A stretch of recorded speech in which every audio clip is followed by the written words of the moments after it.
What's going on, y'all? Machiavelli Mills TV. Y'all hit that like button as soon as y'all come on in here. We have to talk about a certain topic, y'all. We got to talk about a certain topic that is just buzzing all across the internet right now. It got everybody up in arms, people making content. It's got everybody giving out many different opinions. I have my opinion, as you can see in the title. And we're going to get to it. Who am I talking about? DJ Vlad, a.k.a. Vladtv, versus Boosie and Aries Spears, right? So I'm going to give y'all a few minutes to come on in here, and I'm going to get to the topic. I'm going to wait a few minutes. I'm not going to be long. I'm not the type of person that's going to wait 20 minutes on the live stream before I start talking about the topic. I don't do that. I'm going to let a few of y'all come on in here. Please hit the like button as y'all come on in. But this whole topic has got to be addressed because content was made yesterday by Vlad. Content was made by Aries Spears. And it is just a case of greed and pocket watching gone wrong. Now, you can feel however you feel about Vlad. You can say that black people shouldn't go on Vlad. You can say that you can say that Vlad is a culture vulture, etc. You can have those opinions. But as it pertains to this situation right here, I agree with Vlad, y'all. And I'm not going to lie or sugarcoat that at all, you know? But good evening, y'all. Brian Russell, what's the word? And let's get to it in a few minutes, man. Y'all, what's up to me in the chat, man? Y'all talk to me in the chat. What's going on, y'all? What's the word? Good evening, everybody. But I really think Sabbatical Queen, what's going on? I ain't seen you in a minute up in here for real. No, you was in here the other day. I'm tripping. You was in the other day. You kind of you were absent from other live streams, but yeah, man. So look, what's happening, y'all? Give me like again one more McCalvin Booker. What's going on? What's the word, man? What's the word? What's going on, cuz? What's the deal? Got my cousin here, Calvin Booker, so they think Vlad need them. Nope. And that's the reality of it. I think they overestimated their value, right? They brought value to the platform for sure, but he has so many other guests. He does not need them for real, like they think. Sabbatical Queen say, I missed the what's the deal? Pickle is everything kosher. You know that's my line. He said, wore out from work. I understand, cuz I know how it go. You know, I took that nap working that night shift. I came home and took that nap. So, all right. So, peep, y'all. This is the situation. So, y'all know that Boosie and Aries Spears frequent Vlad, right? They are recurring guests on Vladtv's interview platform. You know, Vlad interviews different people. So, it all started with Boosie. So Boosie was live streaming. He was live streaming somewhere, I guess from his own. He was live streaming from his own home, and he basically, I guess, people asked him about the Vlad TV interview and a live, like when was he gonna be coming back to Vlad? And Boosie said he ain't going back on Vlad because Vlad didn't want to pay him $5,000 more. Like he said, basically, Vlad didn't want to pay him some more money. So he not coming back to the platform. He didn't want to pay him $5,000 more. Right? Now, allegedly, of course, that whole conversation between Boosie and Vlad happened behind the scenes. Right? They talked about it and all of that. Vlad said he wasn't even going to mention it. If people asked him why hasn't Boosie been on the platform in a minute, he was just gonna be like, yo, we both busy. Boosie's a busy, not we're both busy. Boosie's a busy man. He has this going on. He wasn't gonna reveal any of what they talked about or none of that. But he said after Boosie went live and said Vlad didn't want to pay me $5,000 more, he said I had to address it so that I can explain I'm not this cheapskate of a person. I want y'all to know exactly what happened.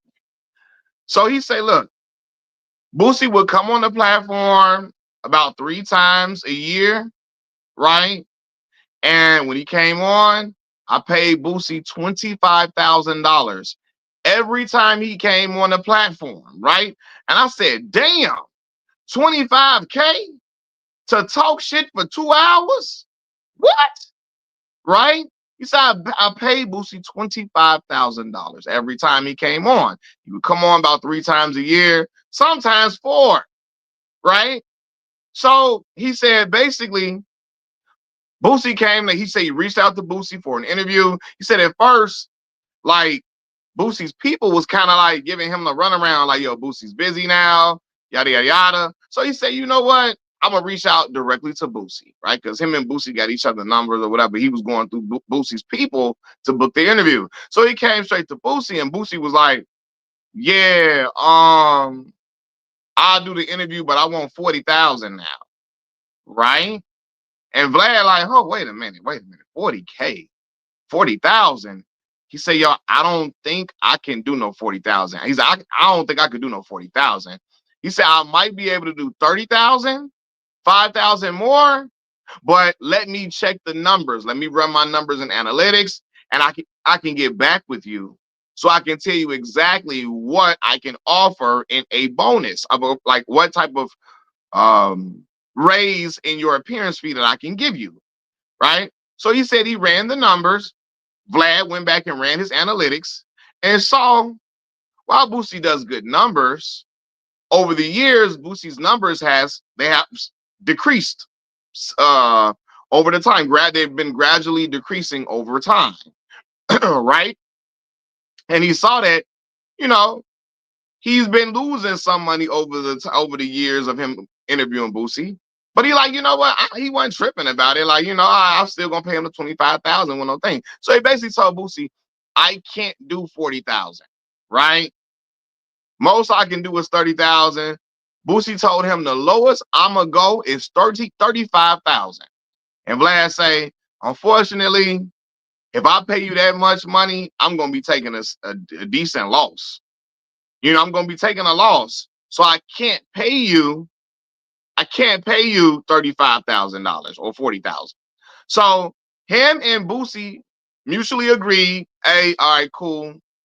No, we're not gonna do the interview.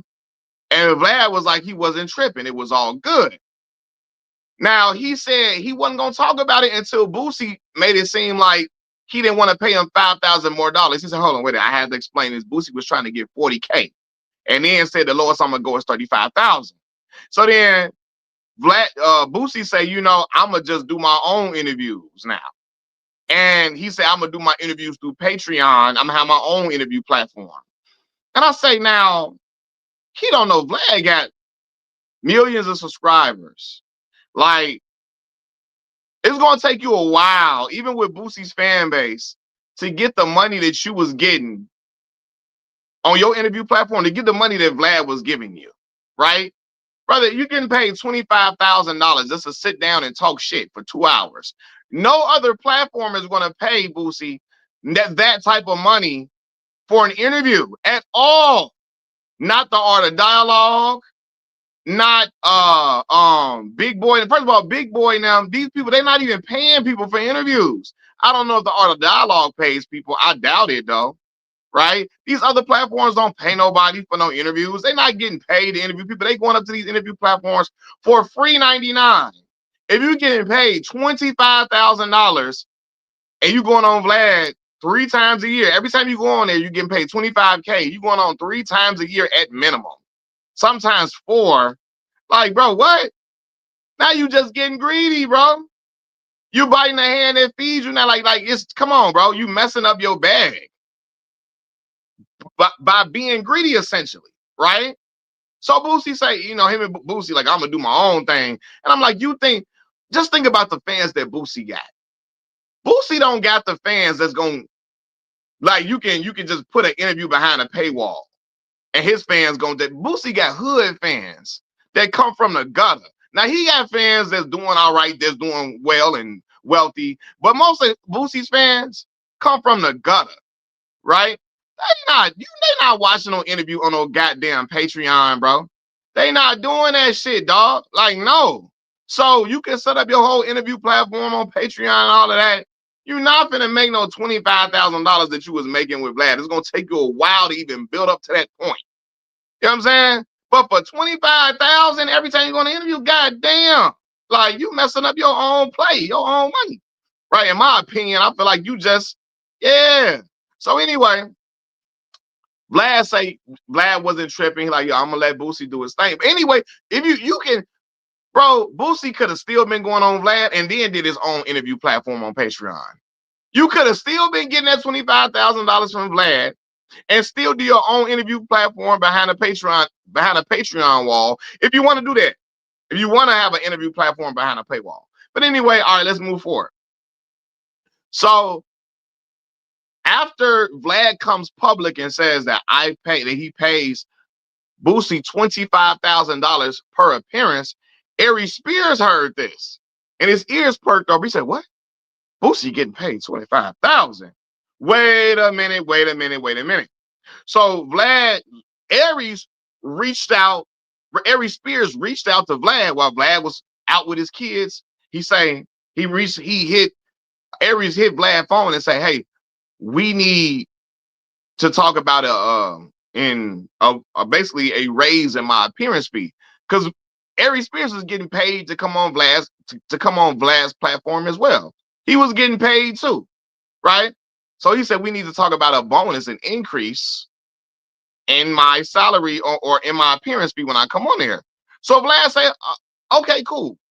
I don't got no problem with somebody asking for an increase. He said, well, look, I'm out right now. Let me go run my numbers and then I will get back to you. Right? Now, Aries been on several platforms talking about, hey, people get mad at me for going on Vlad, but Vlad pays me five figures. He pays me 5 figures every time I go on there. Right? So, cool. Basically, Vlad came home, he ran his numbers, and he retexts Aries and say, hey, we can talk about, you ready to talk about, your increase in appearance fee? And he like, yeah, he said, what time is good for you? Aries told him anytime after 5. Vlad said, okay, cool.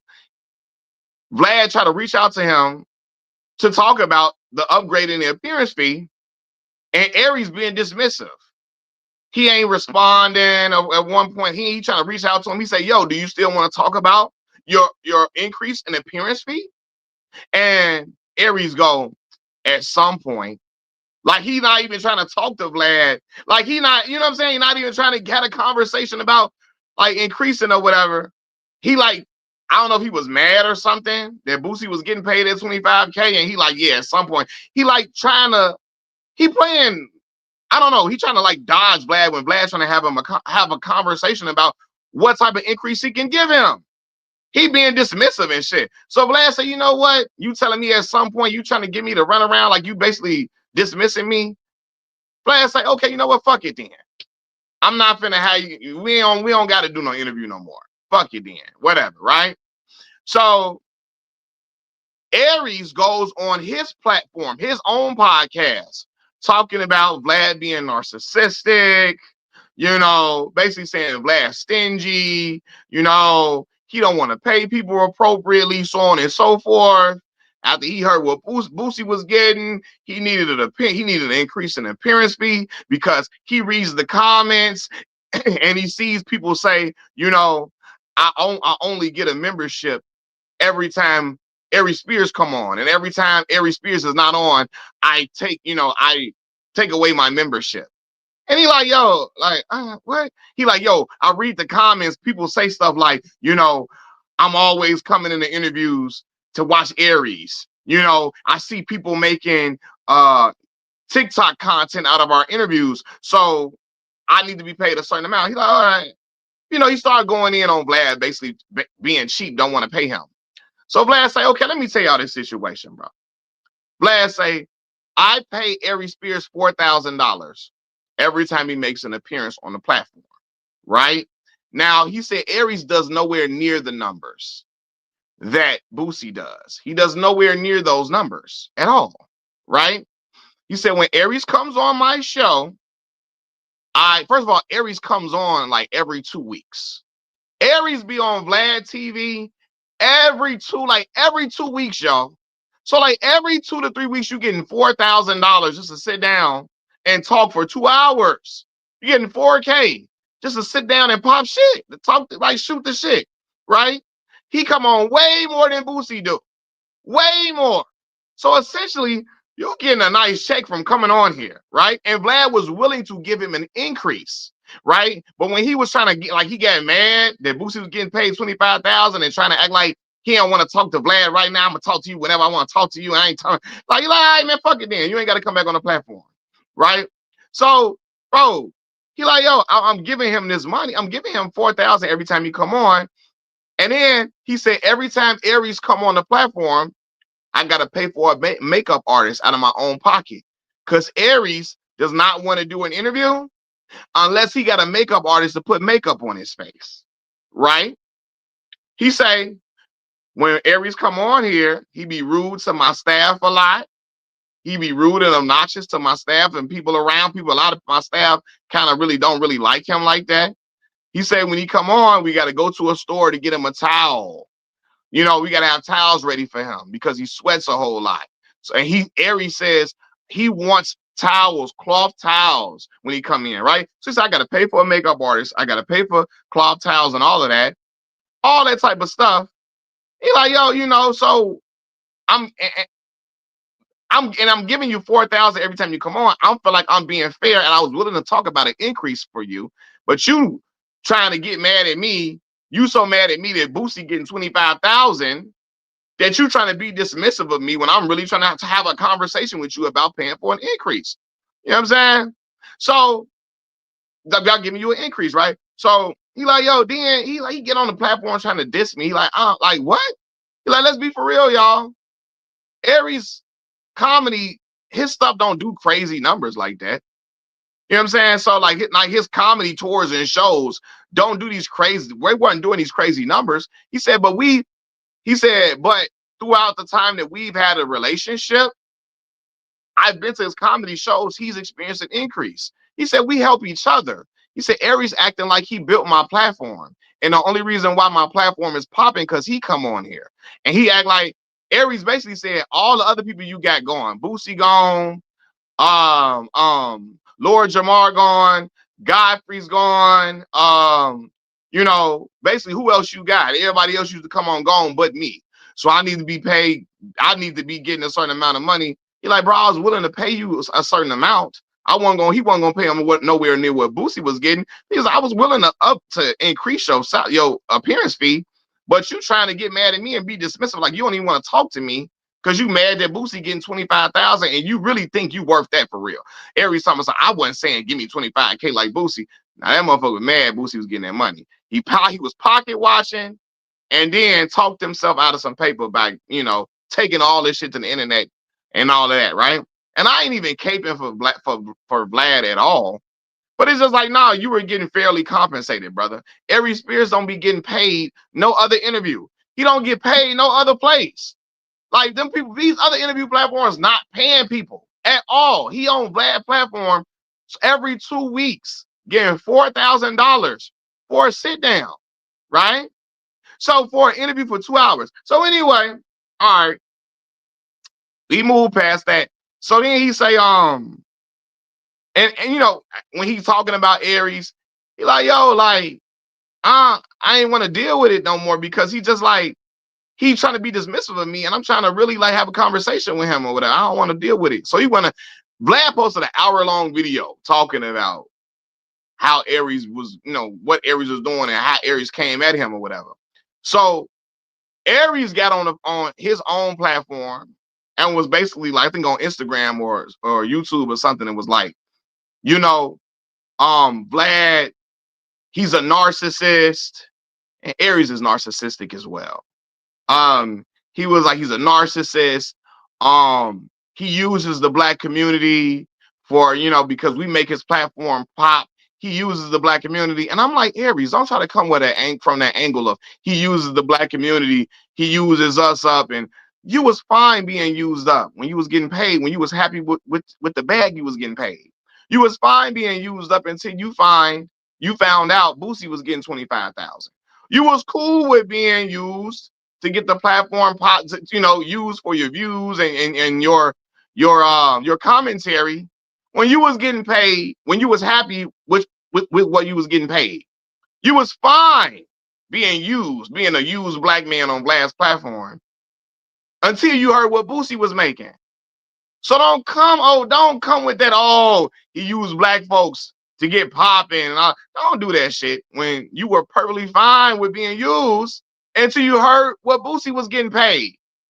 So now, you just ain't gonna get paid no more. And Vlad posted after Vlad went on a tangent talking about Aries, after Aries was, basically dogging him out, he still posted another clip of Aries interview.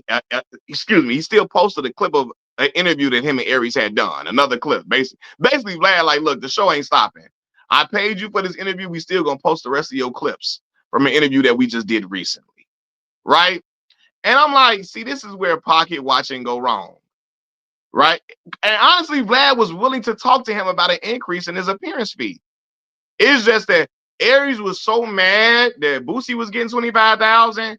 He tried to act like he didn't want to talk to Vlad right now. I'll talk to you when I talk to you. Like, no, motherfucker, like, no. Yeah, man. And again,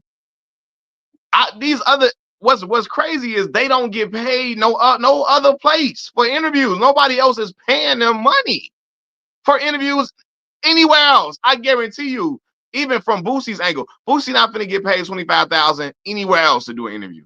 Nowhere else. None. Right? And look, to the point, what's up, y'all? I'm not ignoring y'all, I promise. I just going on my whole rant and soliloquy.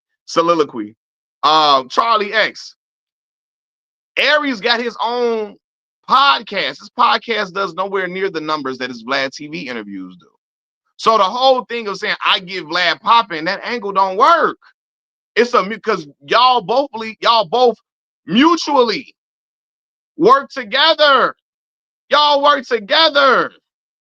It's a mutual thing, and Vlad said that. It's a mutual thing. We have a partnership where we work together and we get these views together.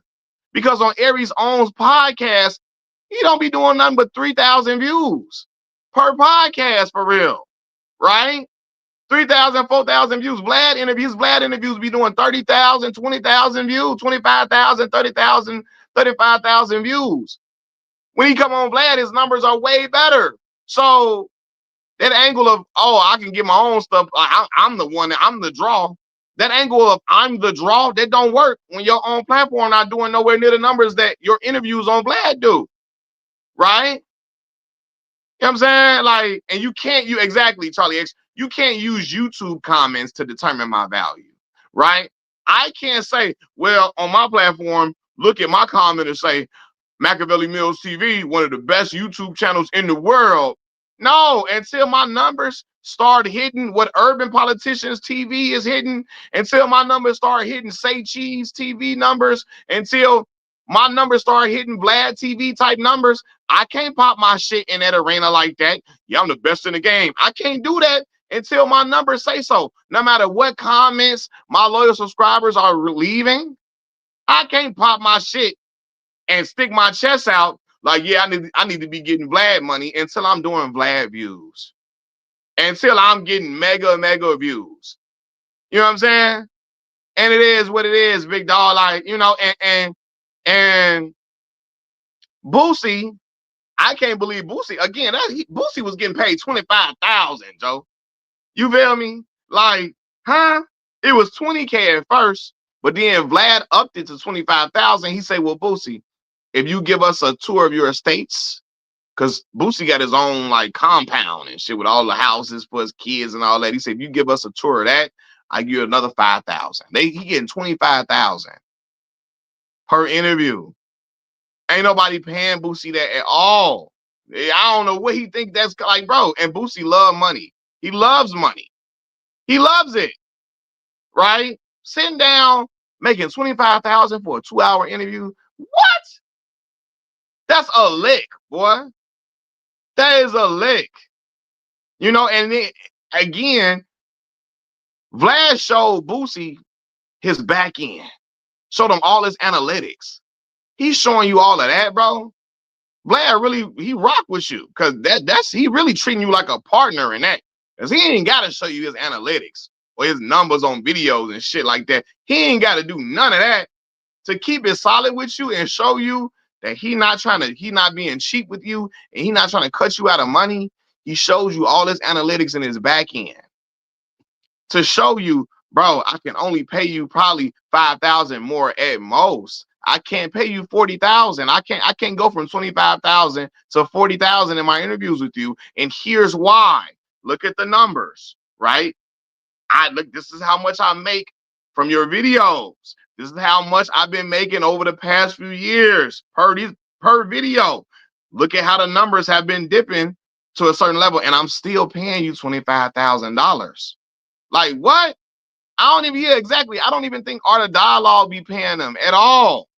So Aries Spears getting $4,000 every time he come on Vlad, and he was on there every 2 weeks, bro.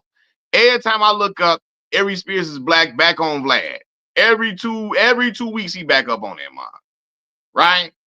Boosie was coming on that 3 times a year, 3 to 4 times a year, getting paid $25,000 every time. So yeah, they getting paid an appearance fee, and Boosie got greedy, wanting it to go to 40K. Bro, what? Then hit the angle. I'm gonna do my own interviews now. And you're not finna me making no 40,000 off your interviews. You're not finna be making 25,000 off your interviews, right? Vlad will get paid more money just addressing the situation and what happened with y'all. And to keep it a bean, Vlad said, and this ain't even me caping for Vlad at all. I'm not, but it's just like right is right, wrong is wrong. Vlad like, yo, he willing to look at his numbers. He giving people he's showing Boosie his back end and all of that. But like, yo, what? Said $8K a month untaxed for medium numbers. Aries got greedy. And I ain't capping for Vlad at all. This is basic business. Business, y'all. Boosie in there talking about, yeah, I need 35,000 at most. Like what? Yeah, like, but see, this is the problem, Black Mall. Boosie doing an interview platform, but he putting it behind a paywall, behind Patreon. Black Mall, you and I both know Boosie got hood ass fans who not out here making top dollar. They ain't out here making big money to really be trying to really view an interview behind a paywall. Most of Boosie's fans is hood people, right? So how much you really think you finna make putting your interviews behind a Patreon paywall? You're not gonna be making that 25,000 that Vlad was giving you. You're not. It takes years to build up a platform to even do that, y'all. It takes years to build that shit up.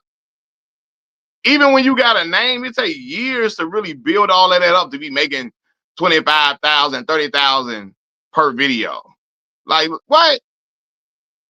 You know what I'm saying? And just imagine the stuff that Boosie got to do to make that type of money on his videos. Yeah, Black Mall, he got to talk about hood stories, shit that might get him in trouble.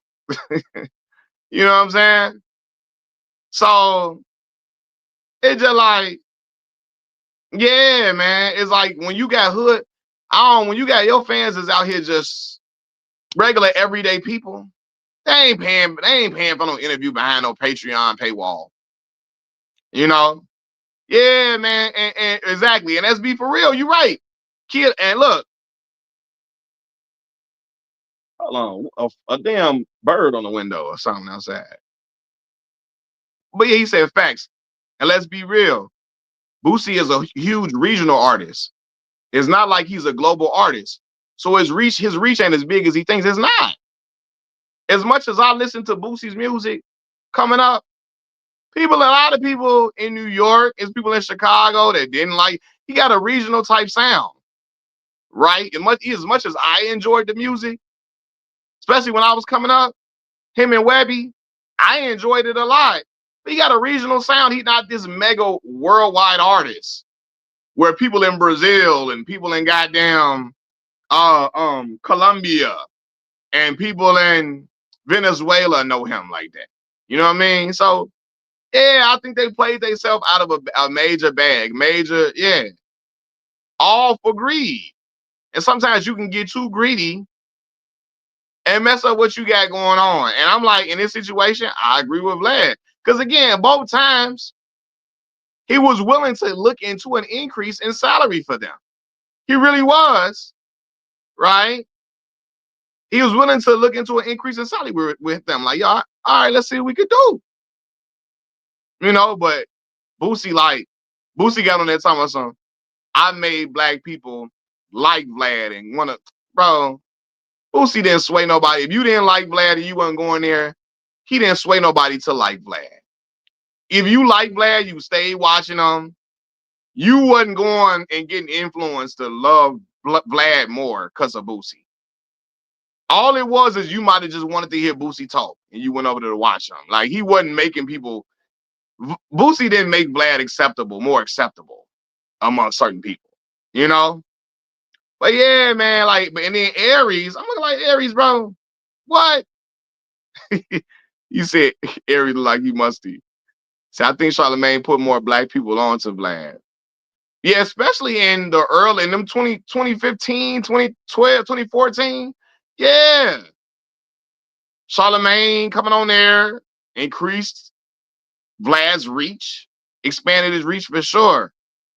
You know? But yeah, I appreciate that. Pip and Buster Brown. Thumbs up this live so people can find it. Yeah, please, thumbs up the live. And look, my cousin talking about the gooey raccoonery. The gooey raccoon. The gooey raccoon. That's what Corey Holcomb was calling Aries Spears, the gooey raccoon. And look, Vlad was paying money for a makeup artist every time Aries Spears came on the platform. Right? Because Aries said he wasn't gonna do an interview without a makeup artist, put makeup on him. Probably because he got the dark spots around his eyes, make him look like a raccoon, right? And he said Vlad said I had to pay out of pocket for a makeup artist every time he come on there. I gotta pay for a makeup artist every time he come on. I gotta go get somebody to pay for some towels, some cloth towels from the store because he sweats a lot. All of that, man. So yeah, man, like again, I'll be like, Aries, what? And Vlad was willing to talk to him about an increase. He just got so mad that Boosie was getting $25,000. He's trying to play Vlad off. Vlad, like, yo, you ready to talk? You know, we can talk about, I reviewed my numbers. You ready to have a discussion about your pay increase? Right? Yeah, at some point. Yeah, basically telling Vlad I can get around to talking to you when I want to talk to you. That's what he was telling Vlad. But Vlad was like, you know what? Fuck it, man. No, bro. No. I'm not, we ain't even doing all that. And I feel him on that, bro. Because why are you trying to play him off to the left when you ask for a pay increase? And Vlad was like, okay, I'm willing to give you an increase. Let me just look at the numbers and see how much I can give you, how much of an increase I can give you. And let's go from there. And Aries will get on and will go to all these other platforms for free and not make no money. But you was making money from from going to Vlad. So, yeah, man. And then showing Boosie again. Anytime somebody's showing you they back end and all the analytics, they treat you like a partner at that point. Sure, you know? He was fair with them. He was fair. Vlad was fair with them. Both of these individuals, both Boosie and Aries Spears. You know? But Aries, he got a little paper hungry. He got a little money hungry. Now, Vlad has now taken down the hour-long interview going at Aries and explaining Aries, you know, being wrong and basically saying Aries is out of his mind. He took down that interview.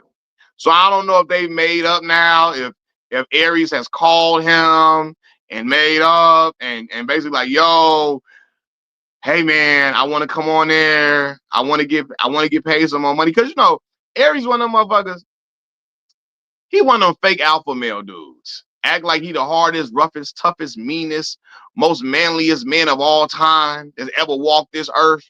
And then you find out he keep getting married to the same girl 3 times. She keep on ripping his pockets off over and over again. He keep running up behind her. And Aries would make fun of any other man who does stuff like this. Any other man who does that, he would clown them. He calling Travis Hunter all type of simps. And Aries keep on getting married to the same woman. They keep divorcing him, keep taking his bag over and over again. Some non-black Brazilian, she's some type of Hispanic woman. Some woman keep on her. Aries keep getting married. They done been married twice, probably about to get married again. And Aries in there, you know what? I'd rather not talk about that. I don't want to talk. Aries poke his chest out. How he the manliest man ever to exist, and all these other young boys is simps. And look at you getting your pockets broke off by this non-black girl. This the Hispanic girl ripping his pockets off. She already got a couple of his kids. She's ripping his pockets off. Airtime. You get out here on interviews, you young boys are simps. You simp ass young boys. Boy, don't talk shit. Don't talk to me shit about none of that. Oh girl, keep on breaking your pockets off. On a regular, keep divorcing your ass and keep give me that paper. You keep on running back and I want baby, please, baby, please. Yeah, man. But yeah, they do need Vlad more than he need. They need Vlad more than he need them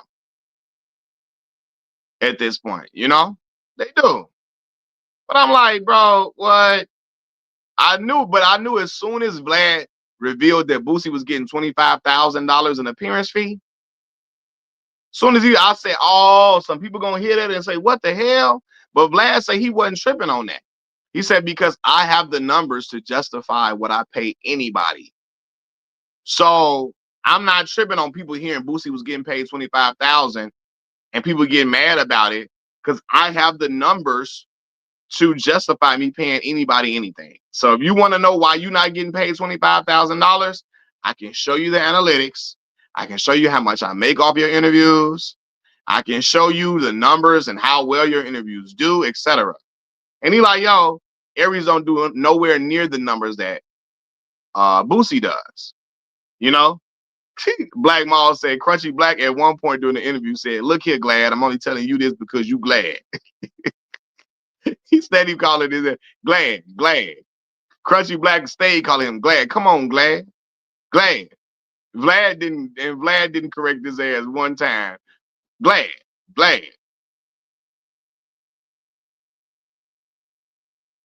I disagree without any of his black. That's true, Aaron Ford. But what I'm saying is he don't need Boosie and Aries, because Vlad got so many other recurring guests. He doesn't need Boosie and Aries to still be popping. He already has a base of people that he uses on a recurring basis, and he's bringing in new interviews too. So he don't need Boosie and them like that. Right now, Boosie was the one benefiting, him and Aries, because Boosie was getting paid $25K, and ain't nobody else paying Boosie $25K per interview. I don't care what nobody say. He not getting that money nowhere else. $25,000, even if he set up his own podcast, he not getting $25,000 per video at all. Aries Spears, and he was getting paid $4,000 per interview, and Aries was coming on Vlad platform every 2 weeks, bro. So you're really making $8,000 a month for interviews. Because and Vlad made a point. Aries came on a lot because Aries was available a lot. So he was coming on way more frequent than anybody else. Chris said him and Lord Jamar still talk. He said, I talk to Lord Jamar on a regular basis. Lord Jamar will be back on the platform. I talk to Lord Jamar on a regular basis. After him and Lord Jamar fell out for years, they got back cool. Lord Jamar went on there after telling people he was never going to go on Vlad no more. He went back on there. And he said him and Lord Jamar talk on a regular. He just said it in the interview. Him and Lord Jamar talk on a regular basis. Yeah.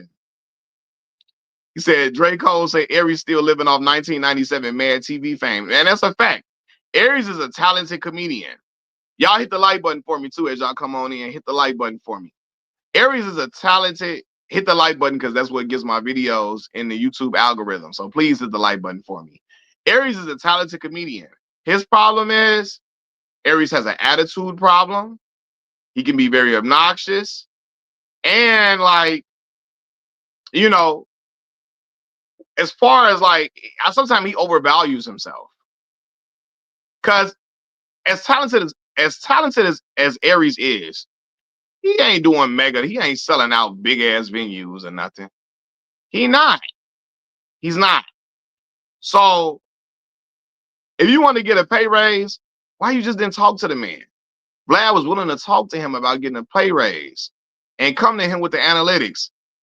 But I think Aries was mad because he knew analytics was not going to justify him getting paid nowhere close to what Boosie was getting. And he was mad that Vlad ran the analytics and he knew he was going to get an increase in salary, but it wasn't going to be nowhere near that 25K. And he was pissed off that Vlad was using the analytics to justify what he was going to pay him. That's what he got mad about. Yeah, and Charlie X, his mouth is, Aries Spears' mouth is his biggest problem. Yes, Charlie X, he gets in his own way a lot. He talks so bad about Jordan Peele that when he felt like it hurt him when he auditioned for a movie role in Jordan Peele's movies. Because he called Jordan Peele all type of corny and not, really like insinuated that Key and Peele not really brothers. They not black. They not really brothers are of a certain cloth, right? And basically kind of got down on their comedy a little bit. And it messed them up. And Vlad brought it up in his interview. And his latest video about Aries, which he just took down. He did an hour-long video about Aries and Aries wanting more money and all of that. And he said back in the day when he started interviewing Aries told him, can he take down some of the old videos that they've done where Aries was talking about other people and celebrities because he felt like, it's messing up my opportunities in movie roles or stuff like that. And Vlad was like, nah, I'm not taking that down, bro. I'm not taking that down. You can come on and apologize for certain statements or whatever going forth, but I'm not taking them videos down because Vlad make money off of that. Like, y'all not like, nah, bro. Not taking that down. No. But Aries' own mouth is his biggest problem. He talk crazy and then want to be compensated or you talk crazy about certain people and then want to be in their world or in their realm. That's not, no, bro. That's not smart. You feel me? So, and right, that's another thing, bro. He felt like Vlad felt like Boosie wanted a pay increase to 40,000 after Vlad revealed he paid Tekashi 6ix9ine more money than he's paid anybody else for an interview. So Boosie heard that and said, well, damn, Vlad paid me 25,000. So if he's saying he paid Tekashi more than he's paid anyone else on his platform, I need to be getting paid some more money if he paying Tekashi more than he paying me, right? But here's the thing, though. Tekashi's interviews do way better numbers. It did way better numbers than Boosie's interviews. Way better, right? Like my boy said, that one interview with Tekashi 6ix9ine did like 12 million views, while Boosie at his max was doing 6 million. So, right, it's obvious he would double Tekashi 6ix9ine his pay, his appearance fee, because Tekashi 6ix9ine brought mega views to Vlad's channel, double the views that Boosie brought. You know what I'm saying? So yeah, man, like what? But he felt, a lot of people felt like once Vlad didn't say this, but what I was gonna say, Whack 100 felt like once Vlad revealed that he paid Tekashi more than he's paid any other guest, Boosie's ears perked up and said, well, wait a minute, he paying me 25,000. So what the hell did he pay Tekashi? And if he paid Tekashi the most, I need to up my pay by 15,000 by $15,000. What the fuck? What? You know? So yeah, but Boosie not doing the numbers that Tekashi 6ix9ine interviews is doing.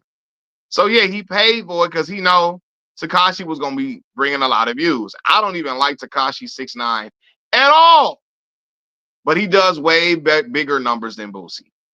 That's undeniable. So Vlad paying him the most he's ever paid of anybody is justifiable. You said most of Vlad's guests are legacy artists, washed up people, or other interviewers, and the mobsters too. Yeah, the numbers are decent, but it's not because of Vlad's interview skills. And I ain't saying Vlad is just the most amazing interviewer. My thing is he's using the numbers to justify what he's paying people. You know? So Boosie getting $25,000 per interview to sit down for 2 hours and then saying I need 40K. And Vlad say, okay, maybe the most I could do is 30,000. And Boosie saying the lowest I can go is 35.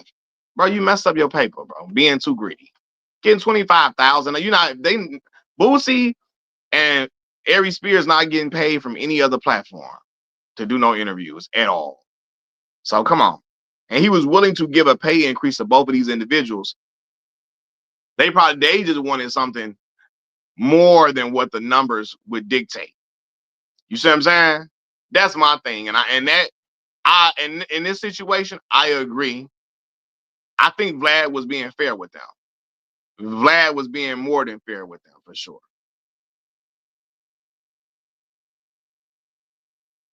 Yeah, I ain't capping. Look, I'm not caping. I'm not throwing on a cape for Vlad. I'm not throwing on a cape for Tekashi 6ix9ine. I just feel like fair is fair. And the numbers are what the numbers are. You know what I'm saying? The numbers are what the numbers are. So I ain't saying Vlad is Barbara Walters. I'm not saying that, you know? He said Vlad got to where he is by interviewing infamous people. All he had to do was call one of the Gottis or Michael Franzese, and he will do numbers. Yeah, he interviewing mobsters and like legends, and them telling their stories. And that really helped Vlad blow. Like, you know what I'm saying? Help him go, expand crazy. Calvin Booker say, I swear Aries and Corey Holcomb are the same dude. Their mouth will make and cost them money. Absolutely. Yup. Their mouth gonna cost them a lot of money. Yeah, Vlad didn't used to pay people. He didn't. But I think it got presented to him one time. He said, you know what?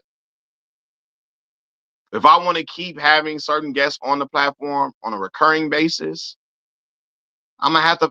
Okay, maybe I could pay people. Maybe I should be paying people. If I want to keep having them on a recurring basis, if I want to keep having certain people on every month, every 2 weeks, let me pay. I'll pay them some money. Yeah.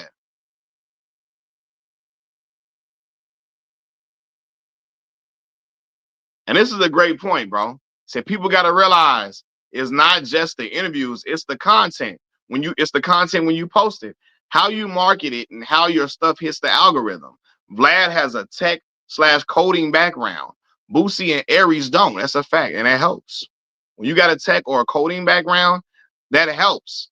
And how your stuff is, how you market your videos, how you push it through the algorithm, all of that stuff helps. You're right, bro. I appreciate that point, man.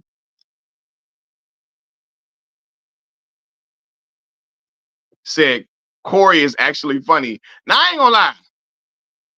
In Vlad's interviews, I've seen Aries be very funny, more than his stand-ups. Because all of us know Aries for doing impressions most in his stand-ups, right? But in his interviews, he said a lot of hilarious stuff in Vlad's interview space, more than I've heard in his stand-up, actually. I be feeling like the basis of Aries stand-ups coming up during that Mad TV era, was impressions. Corey was all around hilarious ass dude, right? But I will say, in that interview space, I've heard Aries say some funny ass stuff in them interviews with Vlad. So yeah.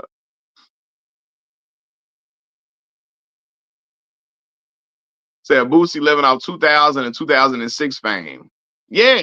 And when he got out of jail in what, 2014, and how big his name was. When he, he's tried to leverage that for a while. How big he was when he got out of jail and his fame in the South. Because in the South, I will make this point. In the South, Boosie bigger than Jay-Z. I went to college in the South and grad school. In Mississippi, Tennessee, Alabama, you know what I'm saying? Like Arkansas, Louisiana, Boosie bigger than Jay-Z. They listen to Boosie way more than they would ever listen to Jigga down there. Right? And I think because Boosie appeals to them more, he's a Southern dude. He talks straightforward. He's not in metaphors and similes. They like straightforward rap. They don't like all these different metaphors to selling dope and all of that. In the South, a lot of times they like, hey, just talk your shit. Don't try to talk in triple entendres for you selling weight, about you selling weight. No, if you talking about selling dope, just say what you gonna say. Don't try to give me them double entendres in selling dope like that. You know what I'm saying? Cause a lot of times, if for real. That's why I like Boosie, Yo Gotti them, cause they live. Boosie and them live life. They tell lifestyle raps. Lifestyle raps. And that's what a lot of people in the South like. Stuff that appeals to them. Boosie talk they language. You know what I'm saying? Jay ain't talking about riding in no Chevy. He talking about riding in Maybachs and shit. And people in the South like, man, what the fuck? We ain't got no Maybach, bro. That ain't appealing to them like that. We ain't got no Maybach. We ain't sipping Cristal. That ain't bro. Yeah. They like the money phones down south. The money phone to the ear. So when Jay-Z said we ain't doing money phones over here, they wasn't feeling that. They ain't sipping Cristal. They ain't Boosie gonna talk about, sipping E&J and shit. Yeah. And Chris, that's the interesting part about it. Wayne and Kevin Gates are in the minority, bro. I had a homie, I went to school in Itta-Bena, Mississippi. Y'all ain't never heard of that shit on this channel. Y'all ain't never heard of Itta-Bena, right? I went to Mississippi Valley State University, the alma mater of Jerry Rice, right? And Itta-Bena, boy, them boys, my homie Greg was one of the only dudes in Itta-Bena I knew who was really, really listening to the Dipset and them like that. Most of them boys in Itta-Bena in Mississippi Delta, they wasn't listening to Dipset discography back and forth like that. They know the popular songs. That's about it. It's only a handful of them. It's only a handful of them that really was listening to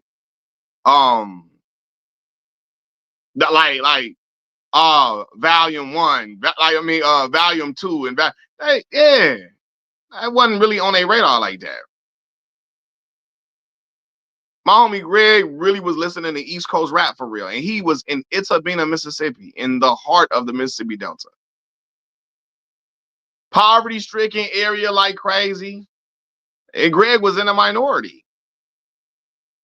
Down there, when I went to school, you know who was getting the most spins at my school? Future, Yo Gotti, Gucci Mane, Boosie, Webby, Kevin Gates. That's who was getting the most spins when I was in school, as far as Migos, right? I went to school in the Migos era. The Migos. Them was who was getting who was really getting played like that. Thank God the drill movement happened during my time in school. Because if the drill movement wouldn't have happened, I would have never heard a sound from my hometown at college. I would have never heard Chicago music getting played if the drill movement didn't pop off while I was in school. So when we heard Chief Keef and Don't Like and all that getting played in Mississippi, we couldn't believe it. Because they playing they stuff. You know? DMX was not popular in the South like that. Most of them boys down south that I knew, you gotta be like, only the boys that was real mega hip hop fans in the South was listening to DMX. I don't remember one time DMX was played.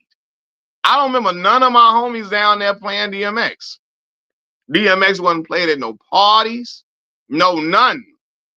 Not even. What do you want from a nigga? I ain't even hear that. So like, yeah, during my time, it was very southern based artists getting played. Now, granted, in my era, DMX was past his prime. So right, that's great. You're right. By the time, yeah, I'm in school 2011, DMX passed his prime. Now, you're right. Now, Down Bottom probably would have got a lot of spins. You're right. Now, Down Bottom, yeah. Somebody said Down Bottom. That's Drag on them. Yeah, boy. Now, probably yeah. In that time, they probably was getting spins. But you talking about kids that born in '93 and when I'm in school.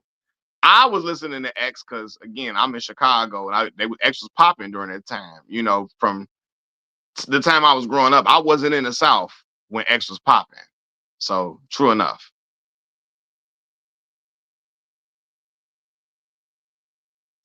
Big Crit inside boy, and this what's crazy is Crit. They wasn't playing Crit in Mississippi. Like no, they was playing Crit in Mississippi, but you had to be a certain type of dude to listen to Crit.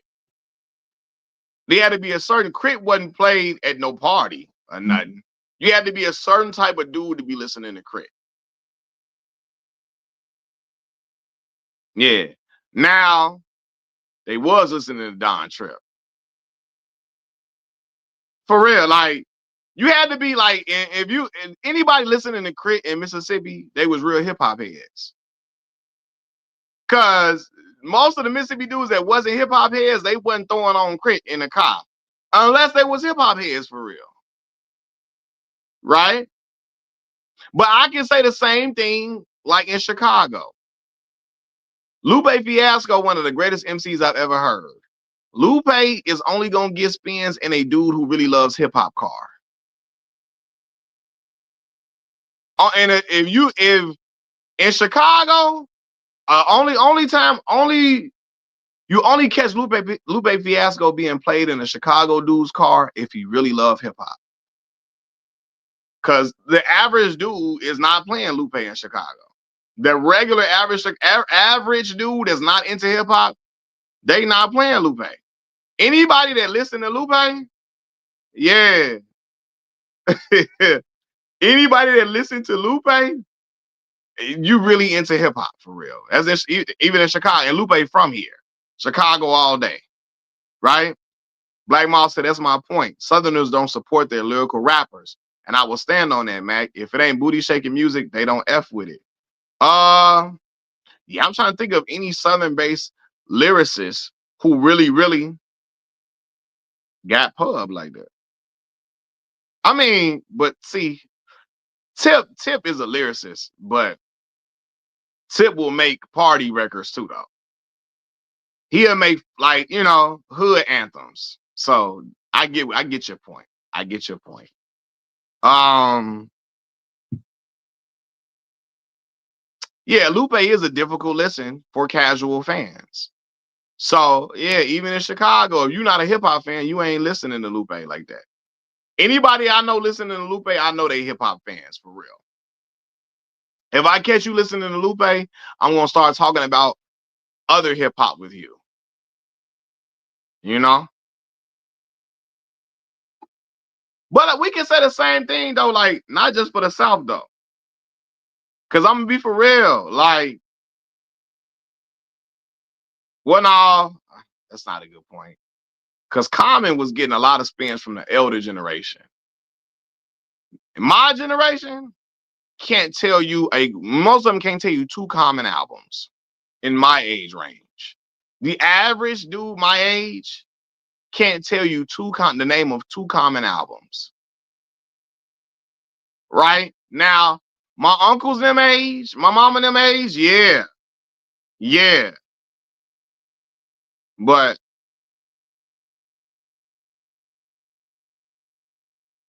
said Ludacris did his thing, even though Big Gip kept hating on him because Luda was signed to Def Jam.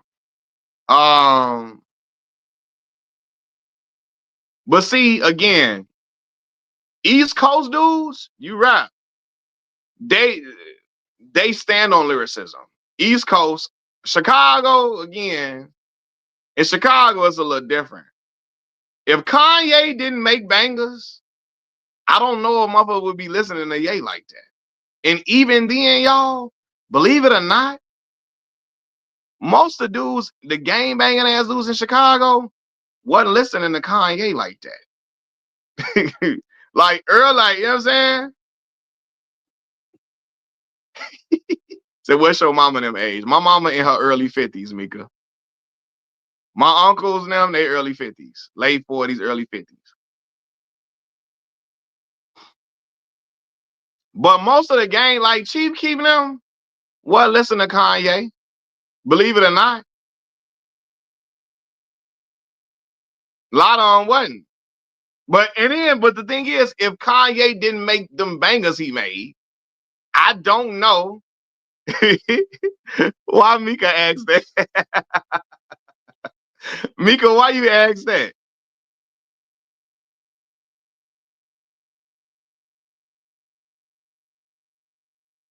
His voice and delivery is a cheat code. It was. It was.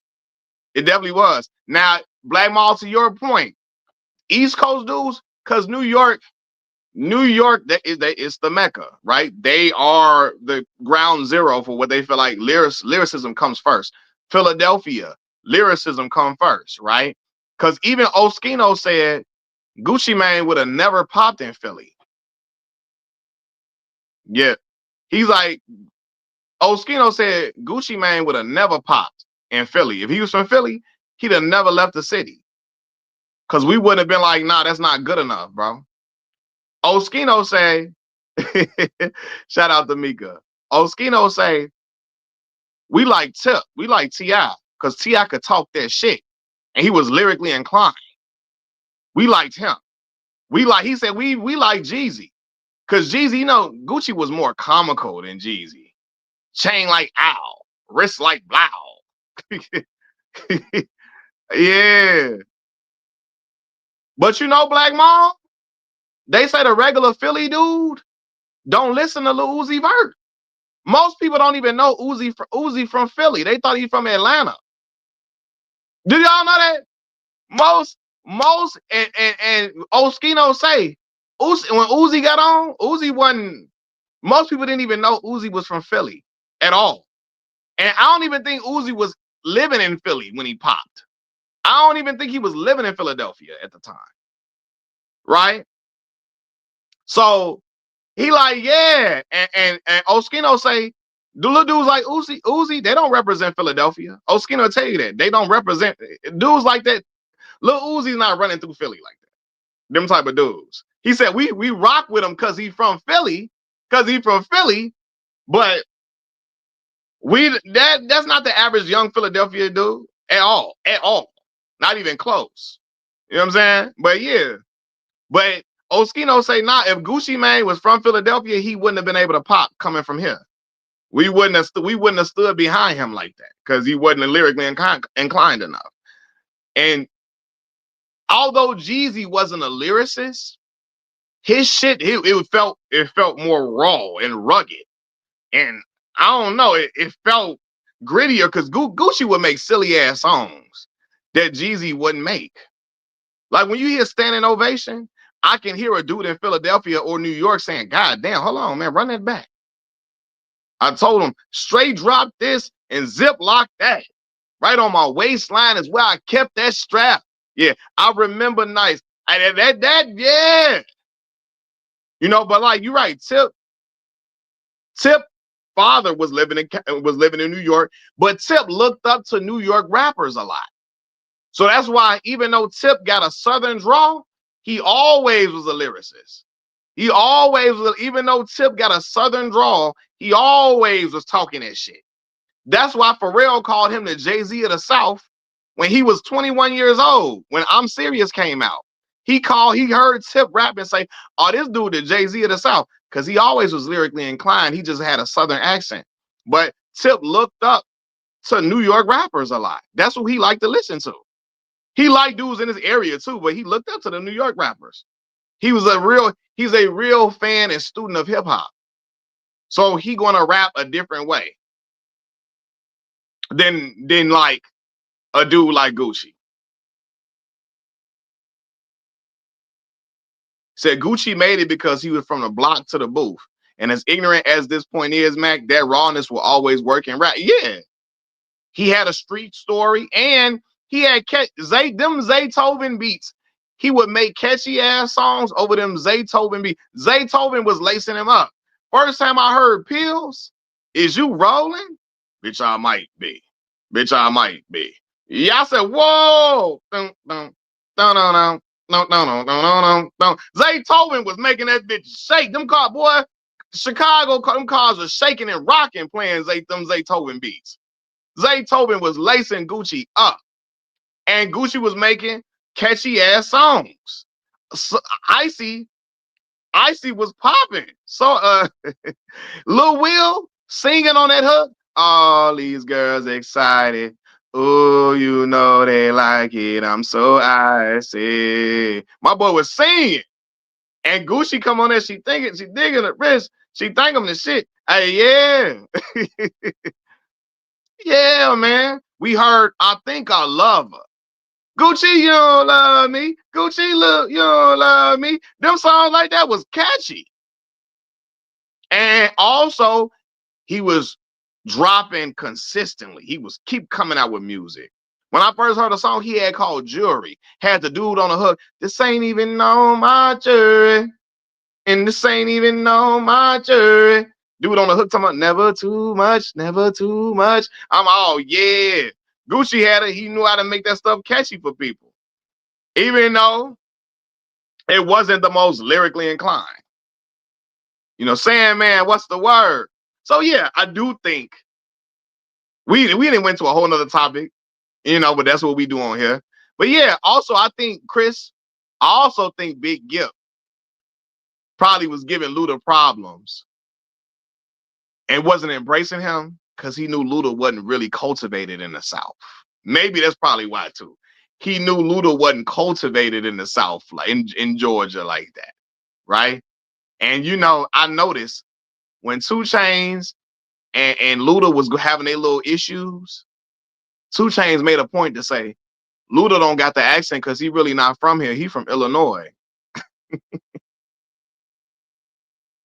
2 Chainz made it a point to say that. Luda really from Illinois. Yeah. Man, I appreciate them likes, y'all. Please keep hitting that like button so my video can get heavily within the YouTube algorithm. I do think that played a part in Gipp being a little funny with Luda like that. Luda came to Atlanta at like 14 years old. At 14. He from the time he was born to 14 years old, he was living in Illinois. He came out to Atlanta to Atlanta right when he was about to start high school. Starting high school. So yeah, that's why they say Luda don't talk like them. He don't talk like he don't got the accent they did. If you know that he don't got the accent they got. Now, granted, Jermaine Dupri doesn't have it like them either. So sometimes you can be from somewhere and you don't got the accent heavily. Because it's people from Mississippi that don't talk like they just super country. You know? So yeah. I used to listen to Wiz heavily when I was coming up. During the blog era, when I was in high school, I listened to Wiz Khalifa heavily, including the How Fly mixtape with him and Currency, one of my favorite mixtapes of all time. All time. Him and Currency, How Fly. What?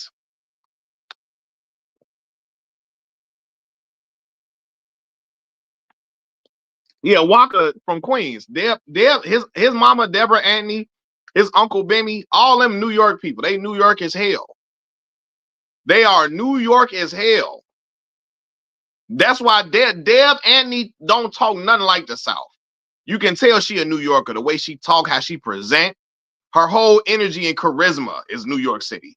Bimmy is New York City to the bone gristle, to the core. My favorite Wiz joint. That's not my favorite. I say I love that Wiz, that mix. I love that mixtape. That mixtape is fire. That How Fly mixtape. What? You ain't like car service? Clear the runway, baby. I get money from Sunday to Sunday, late, maybe. OB, hey, bitch, I'm young, rich, famous. Hey, no, but I did like Cushion OJ, Star Power, Flight School, Burn After Rolling. I was listening to all of that.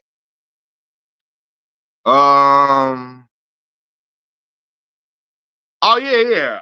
So a lot of y'all just now joining. Vlad was 100% fair. 100% fair to both Boosie and Aries Spears. They like not they go to interviews and don't get paid at all. At all. He's giving Boosie $25,000 per interview, giving Aries $4,000 an interview, and Aries was coming every 2 weeks to Vlad's platform. And he was willing to talk about a pay increase for Aries. Aries just was so mad that Boosie was getting 25,000 and he wasn't.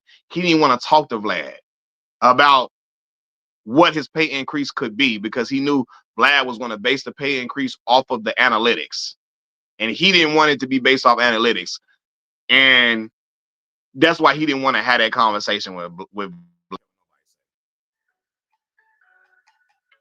Look at you. She say she never been. Hey, now my joint was the Kid Frankie. I live life sucker free. That's why the niggas you be with talk down like they don't fuck with me. I get money realistically. And the homies show me love. Groupies want to leave the club with me. Ain't nothing to it, G. That's my joint. What's that? Get high, cruise at a jet speed, do it like I do it for TV. 675 Damier LV, 7 something with tax. And when I'm on a plane, got to carry on the match. Nigga, that's fly shit. Try to peep game, little homie, just watch this. Champagne in my cockpit talking about you got a man, mommy, just stop it. Please. As we proceed to give you what you need to roll up our weed. While they talking it, I'm out here living it. Out here living it. Know that we doing it, gang. We out here getting it. But I rep the gang, gang, gang, gang, gang. Ain't nothing changed, ain't nothing changed. Still rep the gang, still rep the gang. That was my joint. And that mesmerized, what? And I ain't changed but the amount of horses in my motor when I switch lanes. What? And these women be mesmerized. They recognize I keep it so G. I keep it so G. Get you some money effing with me. Yeah, and that was the joint. Hey, yeah, boy. You said, hold on, who moved to Baltimore? Yeah, I'm talking about Tupac. Yeah, for sure. But yeah, though, like, yeah, Mesmerized was the joint. Yeah. And he had a song called Glass House on that joint. What? Him, Currency, and Big Crit.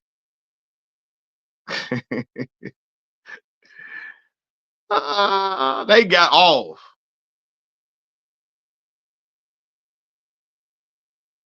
That glass house, don't you want to risk that in this glass house? That's my joint. One of what Currency say one of the dopest. I'm schedule one. You just ibuprofen. I fool with Spitter, boy. I fool with Currency. Even though he got that monotone flow. But yeah, though, man, like I said, Boosie not finna be getting paid 25,000. I thought you said Glad's house at first.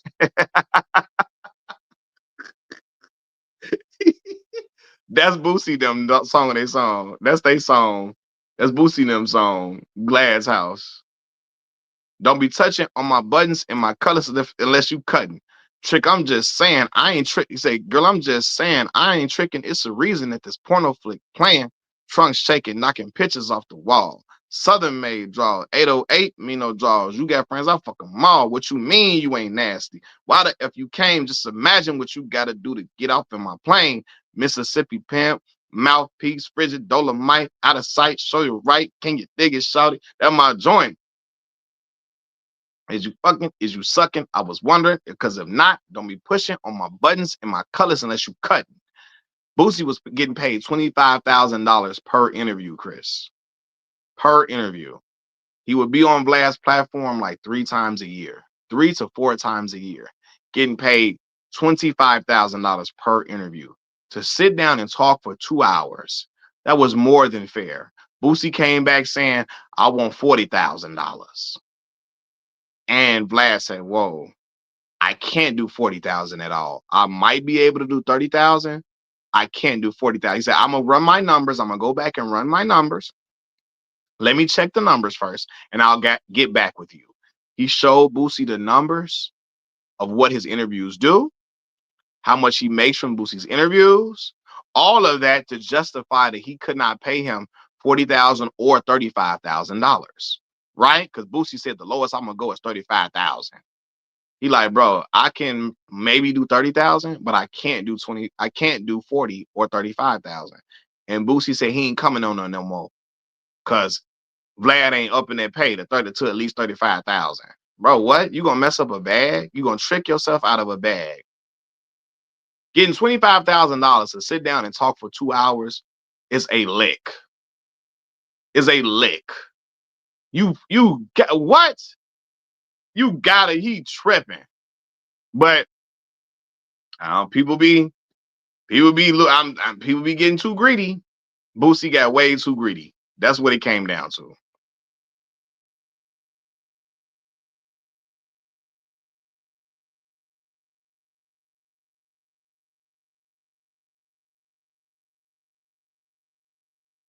Says she never been. Said Vlad is the feds though. Have I seen Mike? I have not seen Michael yet, man. This would be the day that I should be seeing it because it's $5 Tuesday. This should be the day that I'm going to go see Michael, but Boosie gonna start his own channel. And that's cool. It's gonna take him a while to be making that $25,000 that he was getting per Vlad interview. So he can start his own channel. But Boosie then started, he putting his stuff behind a Patreon account. Like you gotta pay to watch his interviews. Boosie don't got the audience. Boosie's audience is mainly hood people. Hood people that come from there's regular, average, everyday people who don't got a whole bunch of money. He think his audience is gonna go to a Patreon paywall and he gonna get more than that 25,000 that Vlad was giving him? Absolutely not. And Boosie is a regional artist. It ain't like he this worldwide sensation.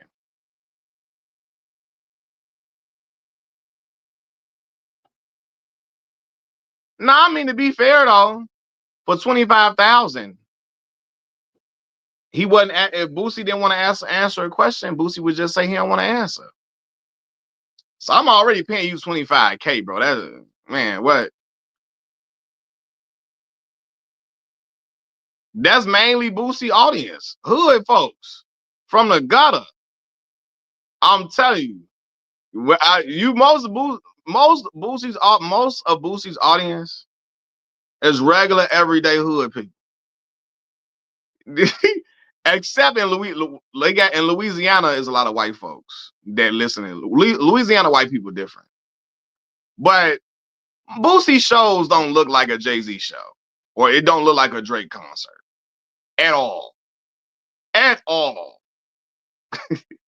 Boosie don't have young Jewish kids running around at his shows. A whole bunch of young Asian kids all at his shows and shit, like Drake would have, or Kendrick Lamar. He don't. He don't have young Arab kids all at his shows. Um, and yeah. And that's all. That's really what I'm getting at. He don't got a super like his audience ain't. He ain't got that audience to just be like, oh, we gonna pay any type of money to just see Boosie. Nah. J. Cole and Kendrick Lamar and them got all them different type of people that they show. Boosie audience mainly black folks and hood black folks who not finna pay no damn Patreon for no interview. The black folks that Boosie's fans are black people like me who don't even want to pay for no goddamn Netflix. We don't want to pay for no goddamn all these streaming services. So if Boosie comes talking about, yeah, y'all watch my interview, but it's on Patreon, they be like, hell no. Hell no. Boosie audience is the same audience telling the Breakfast Club, we ain't watching y'all goddamn interviews on Netflix. Hell no. We won't go. That's his same audience. Like, boy, Boosie's audience is people like me who complain about the goddamn McDonald's prices. That we like, damn, McDonald's don't even got a goddamn dollar menu no more. We go up in McDonald's, we trying to order stuff for the kids. You paying $20 for 2 kids at McDonald's, damn it. Don't let you be hungry. You paying $35, $33 for 3 people at McDonald's. That's Boosie's audience. People that come up in there be like, damn, McDonald's, what happened to the dollar menu? That is Boosie's audience. That Boosie's audience, yeah. Boosie audience setting it off about cold fries. The fries is cold. Like, what? That's his audience. If he got an audience like that, what make him think they finna pay for them goddamn Patreon? Boosie audience just like me. Window shopping at the grocery store. We in Boosie audience like me. When we go up in Walmart, we say, goddamn, man. we going Walmart, goddamn. Y'all got some high-ass food up in here. Shit. Goddamn. I ain't getting this no more. We Boosie audience just like me at the damn Walmart self-checkout, contemplating if we want to just throw this shit in the bag and hope they don't catch us. That's Boosie audience. we at the self-checkout trying to figure out if we trying to help ourselves out. That's his audience. Man, what? Got no time for this. Boosie audience, the same people who cancel subscriptions once their favorite shows end. You know, the type of people who only get a Star subscription to watch Power, that only get certain subscriptions to watch The Chi. Once the show ends, ending the subscription immediately. We ain't staying subscribed all year. Hell no. We ain't doing that. That's his audience. So what make him think putting his interview platform behind a Patreon is going to sell to the general public? What? To his public, to his audience. You crazy. You crazy. We still mad chicken wings high as hell as it is. Hell's Chicken, $13 for 6 wings. I'm still mad about that. I'm still mad about that. See how Hell's Chicken 6 wings, $13. Chicken wings higher than giraffe vagina. Man, what? That's his audience. He talking about Patreon. Yeah, okay. Brother, we will see how that works for you.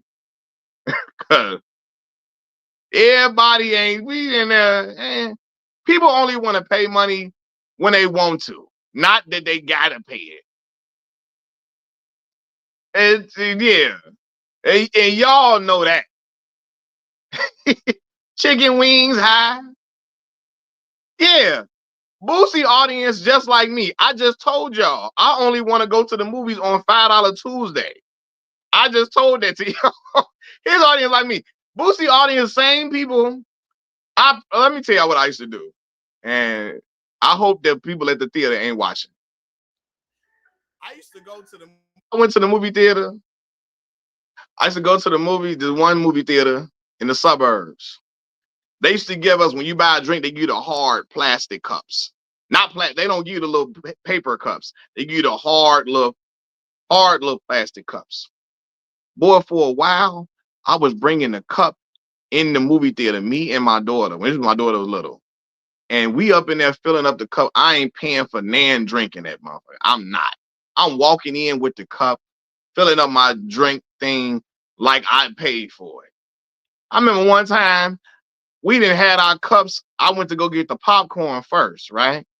My daughter, she don't know what's going on. She keeps sitting the cup on the counter. I put a cup there because I don't want them to see I got this old ass movie on the cup. A movie that's no longer in theaters is on this damn cup. My daughter keeps sitting the cup on the counter while I'm trying to get the popcorn. Hey, stop. Stop putting the cup. Stop putting the cup up here. Stop. I want to tell her, stop. You know, black mama grit their teeth. Stop putting the cup. Stop putting the cup up here. Stop. Let her.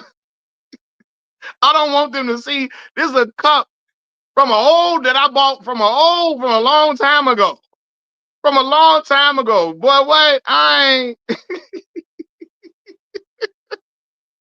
Stop putting the cup on the counter, baby. Stop. They're going to see and catch us. I'm like, you want a slushie, right? You want those slushie? Well, we can't get no slushie. I ain't paying for that. I ain't paying for that slushie. We getting it after Miss A. She talking about, oh, I didn't know. I say, yeah. Stop putting the cup on the counter. I'm trying. We sneaking up in here paying. I ain't paying for this. You don't want to tell your kids sometimes, but I had to tell her, let me keep it real so she can know. Hey, we sneaking this in here now. Said, my mama, let me tell you something. I mean, my cousin was a little baby. My mama, we had went to the movie with my little cousin. We had a stroller. My mama put Harold's Chicken. You know the little compartment under the stroller? She put Harold's Chicken down in there and put a whole bunch of blankets over the top of the little area. Well, we was in the movie theater eating Harold's Chicken. I know they were smelling mild sauce all in the theater. We getting down. I'm talking about chicken, mild sauce all over my fingers. Chicken, you can smell chicken and mild sauce all in the air. People in the theater, damn, who eating Harold's? Who eating Harold's up here? Yeah, I know y'all smell this. Cause you know I ain't paying for the dang old food up in here. Y'all know my mama used to on 87th Street at the movie theater. I wish my cousin was up in here. If she's still up in, if you still up in here, say something. On 87th Street in Chicago, the movie theater was right by a Dollar Tree. The Dollar Tree was the Dollar Tree where everything was $1. Boy, we go up in there, especially in the wintertime. We go in the wintertime, we go to Dollar Tree, we buying all type of chips, Skittles, Starburst, stuffing it in the coats. My cousin up here, she look, yeah, you know, cause your mama, and rest in peace to my auntie, my auntie birthday was the other day. God rest my auntie soul. Happy heavenly birthday to my auntie. Boy, we stuff our coats with all them damn cookies and damn chips. We up in the movie theater getting down. My cousin know, and we used to be on a bus going to the movie theater. We going on the bus. We up in there. My mama like, hey, don't take this out your coat till we get up in here. You know, your mama got to tell you, get a pep talk. Hey, don't y'all better not take this shit out y'all damn coat till we get up in here. Man, we get up in there pulling all type of shit out the coat. I got shit in my sleeve of my jacket. I'm pulling Starburst out. Roll of cookies out the sleeve of the coat. We getting down. He said, Black Moss said have 3 sons, Mac. Dollar Tree was the first stop. Was the first stop before we hit the movies, my boy. What? We doing the Dollar Tree. We ain't, they ain't know that. Said, then don't let you have 2 to 3 kids. You splitting the big soda with the little. Hey, my mama, boy, what? You got to be frugal out here in times like this. We ain't sure. We gonna make this work. We ain't coming. You remember that episode, Shim Sham? Exactly, of the Boondocks. They brought pot roast up in the damn movie theater on the Boondocks. Stuff this pot roast in your pants.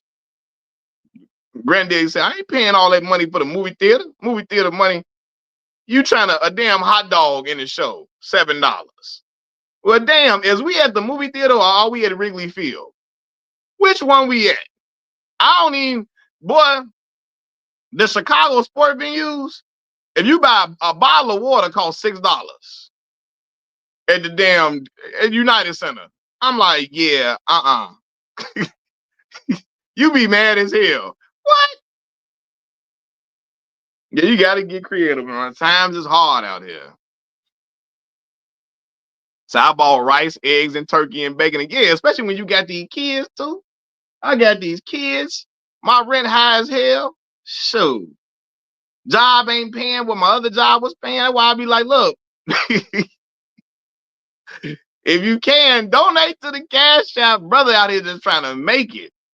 Just trying to live out here. I bought rice, eggs, and turkey bacon in it too. We ain't playing. Y'all know how we do.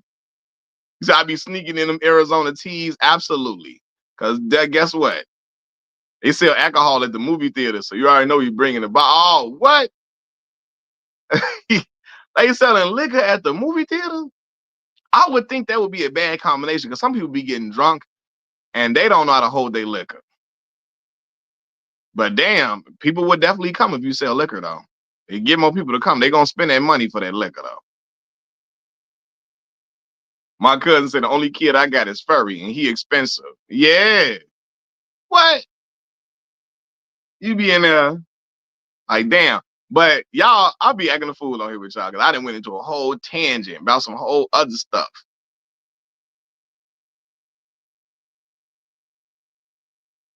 Y'all be having me acting a fool on here.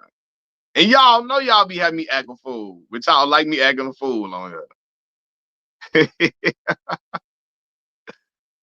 Movie theater prices are abusive. What? You be like, so that's why, fellas, if you go to a movie theater with a girl and she mad you smuggling stuff in, she ain't the one. If she say that's ghetto, hey, look, baby, let me tell you something. You finna eat good up in here. Let me come in, let me do what I do. We gonna be straight in here. Don't be talking about no. He said, I tell you what, I remember when I first saw the Jumanji movie back in 95, had like $10, $5 matinee, $2 at the arcade, and got a big $2 cheese slice. I was good, boy. That's banging, boy. What? Boy, I bet 95 them prices was beautiful. I don't even remember what the price was, and I was only 2 years old in 95. I'm trying to think the earliest memory I got of going to the movie. We used to go to the movie so much, boy. My mama, that's my mama, one of my mama's favorite pastimes. So my mama would get paid on a Friday. We going to the show. We call the movie theater the show in Chicago. We going to the show on like Saturday or sometime Friday night. Just got paid Friday night. Where we at? You got to take out a loan to go to the show. Yeah. You like, damn. Said the 2000s and early 2010s prices wasn't bad. Yeah, you like, all right, cool. You a young boy, you trying to go on a date with a girl, you go to the movie theater. Go to the movie theater. Young boy, you got a crush? Yeah, that's the perfect thing for you. Hold on, y'all. Hold on.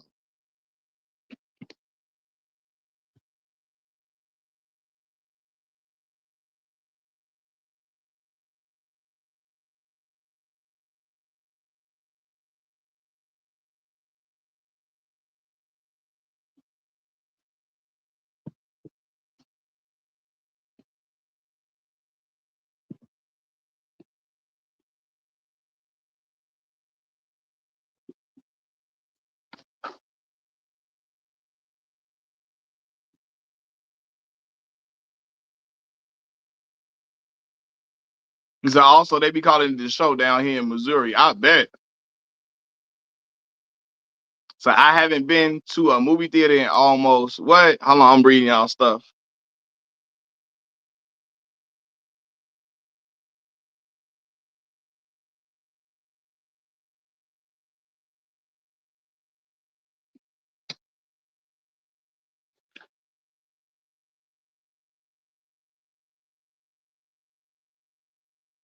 These movie theaters getting out of hand, y'all. It's getting crazy out here. Said movies cost now. You better really like her because food typically goes along with the movie. And now you're damn. You go to the. Hey, let me tell y'all. I had my first kiss at the movie theater. Right. I had my first kiss. That I was a young boy going to the show with your girlfriend. Me and my homie Kiefer. My homie. That's what I'm saying. KD, my dog. Kiefer, my dog. Me and Kiefer, we at the movie theater. I done had my first kid. We both dating girls that's sisters. Me and Kiefer dating sisters. Kiefer got one sister. I'm talking to the other sister. Well, we went to go see Ghost Rider. Remember Nicolas Cage's Ghost Rider movie, the first Ghost Rider?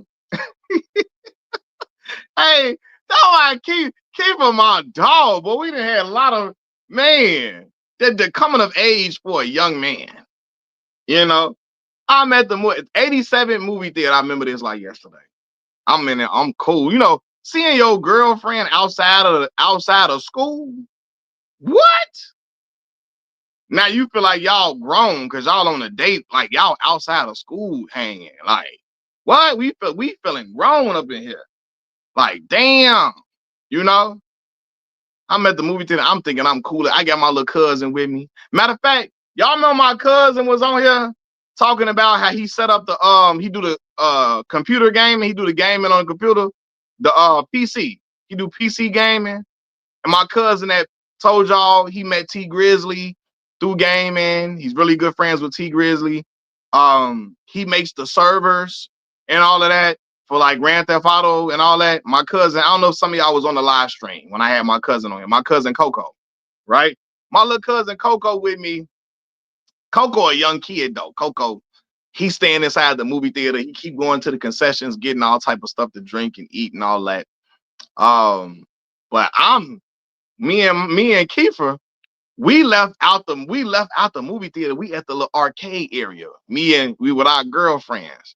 I'm up against the wall, posted up with my little girlfriend, and I'm kissing my girlfriend. I say, dang, I felt like I was grown then. Felt like I was grown.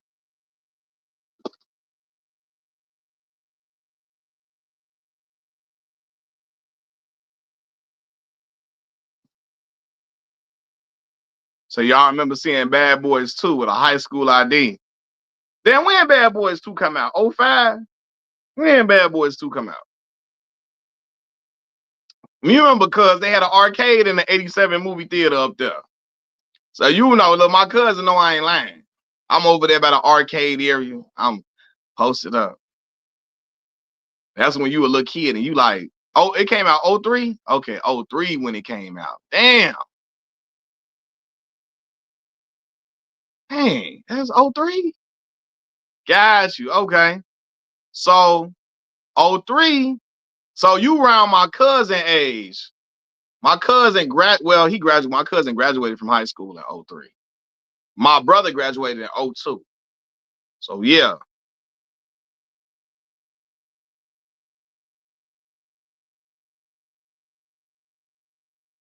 First kiss made me feel like I had a mortgage. Facts. Facts. I still remember her name to this day. Well, I've never, I was old enough, but yeah. Ironically, I ended up going to high school with her. Ironically, like she was a year younger than me.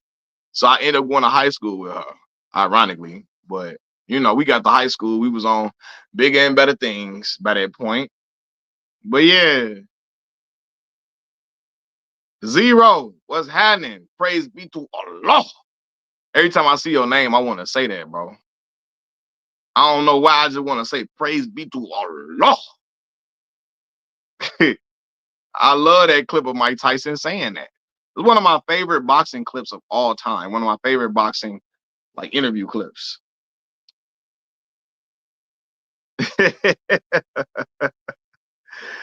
Hey, so I haven't been to the movie since like 2023 when I saw Black Panther 2 with my family. Last time I've been to the movies was when I went to go see Sinners last year. I ain't been to the movies since then.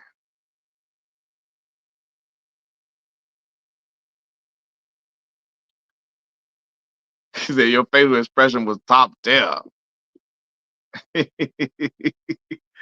Hey, when you a young man just trying to navigate life, boy, I remember where I was at in life. You already know, Matt. That's why I picked it up. Yeah. See, look, around the time I had my first kiss, Pretty Ricky Grind on Me was the song right there. That was during the Pretty Ricky era. Pretty Ricky Grind on Me on the hotline, all that, 5 in the morning, all that.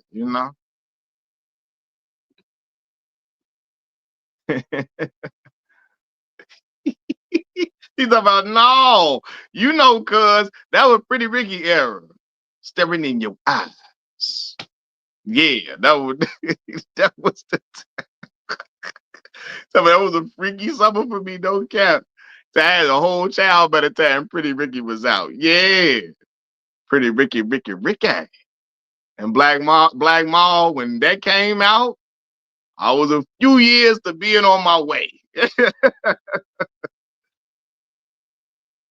Hey, that Pretty Ricky was the joint, boy. Pretty Ricky set the parties off. We had the basement parties. Really be joking. What? That Pretty Ricky era was crazy. That's why I'm be for real. That's why people was having kids. Pretty Ricky is to blame for all of this. You said your stuff tripping. You can't see nobody else's messages but your own. Come in and come into the chat. Like exit the chat and then come back into the chat, Shim Sham, and see if that works. I don't know what's going on. Grind on Me was not for kids. That's why they named it Grind with Me, for the clean version. Hey, Zero, man, I appreciate that Cash App donation, bro. That's love, brother. Thank you so much for the Cash App donation, bro. If anybody want to donate to the Cash App, my Cash App is below my finger. $ Mac Miller 5. Again, if anybody want to donate to the Cash App, my Cash App is below my finger. $ Mac Miller 5 is greatly appreciated. It helps me and my family out. So I appreciate y'all a ton, man. Thank y'all for rocking with me. But Zero, I appreciate you, bro. You always show love. Thanks for the Cash App donation, bro. Look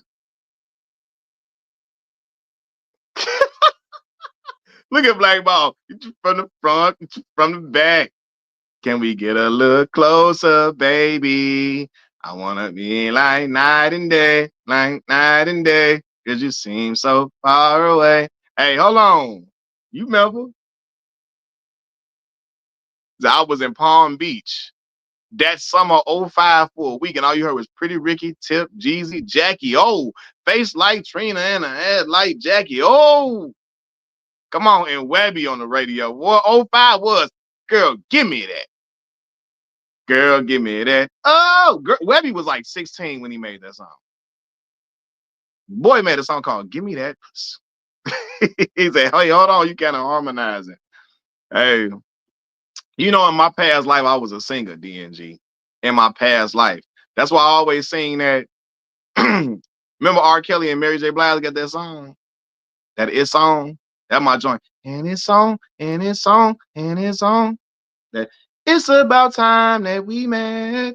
It's about time. Webby was like 16 when he made Give Me That. I swear to God. He had a song called Girl, Give Me That. But you to lay it on your back and bend open your thighs, long stroke, deep and wide, how you rolling your eyes. You was a big, fine horse. I had no choice but to try it. What? You hear what that boy was saying? For you to lay down on your back and bend open your thighs, long strokes, deep and wide, how you rolling your eyes. You was a big, fine horse. I had no choice but to try. Yeah, he like 16. I know you want it, girl. You don't act like you don't want it, girl. You want it just as bad as I want it just as bad as you do. But check this out. Yeah.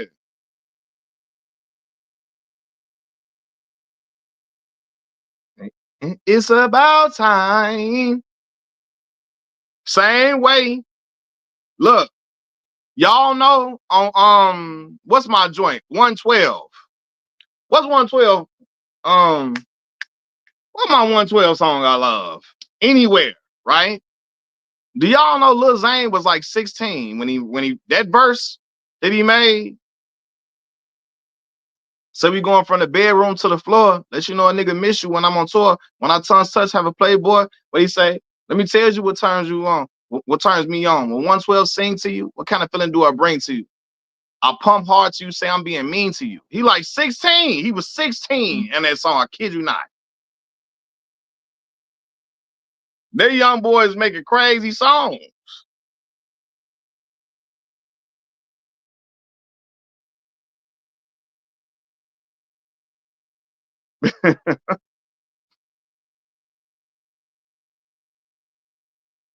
So, oh, I'm having dinner and a show. I like it. DNG, that's what I'm talking about. I appreciate y'all. Lil Zane, he said, hey, Lil Zane was emulating Pac flow, but I like Lil Zane though. He ain't write that though, bro. Hold on. Zane ain't write what? That what you call it? You don't think Zane wrote that song? That verse? According to him, he say he wrote that verse when he was 16 years old. So I'm new. I like your vibe. They keep calling me, calling me. You say, Matt, you be on any other socials besides YouTube? Yes. Hold on. Y'all can add me on IG.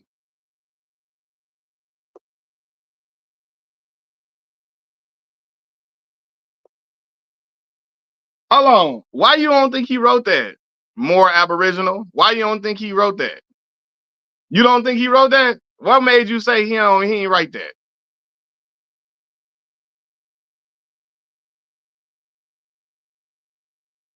It's about time that we met. It's about time. And it's on, and it's on, and it's on, and it's on, and it's on tonight. It's about time that we met. It's about time. That's on my joint.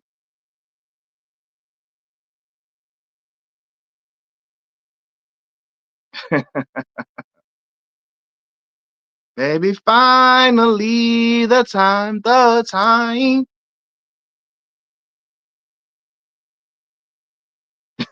He said we hit a vocal. He never rapped like that before. Then, and I mean, and he was too young. Brothers was rapping crazy. Yet his brothers that's lyrically inclined at 15, 16 though. You feel me?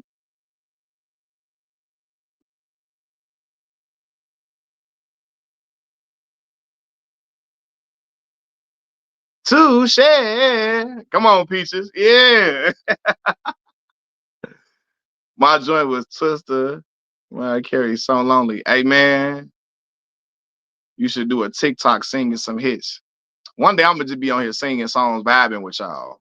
But if I do that, y'all gotta show love to the channel and donate, because if I do a live stream while I'm playing music, I'm not gonna get paid for the video because they're gonna demonetize me.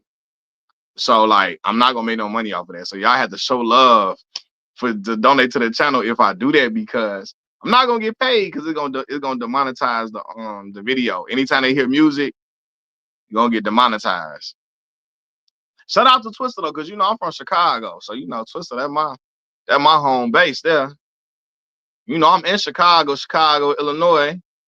I told y'all I'm so Chicago. If you cut my arm, blood wouldn't come out. Mouse also fall out my arm. I'm that Chicago, Illinois. Zero say, please donate, y'all. Man, I appreciate that. That's love, Zero. That's love. Say, if you listen to a bunch of music, then you know when people didn't write their rhymes. I mean, To be honest with you, Zayn verse on that wasn't that crazy lyrically to think that somebody wrote it for him though.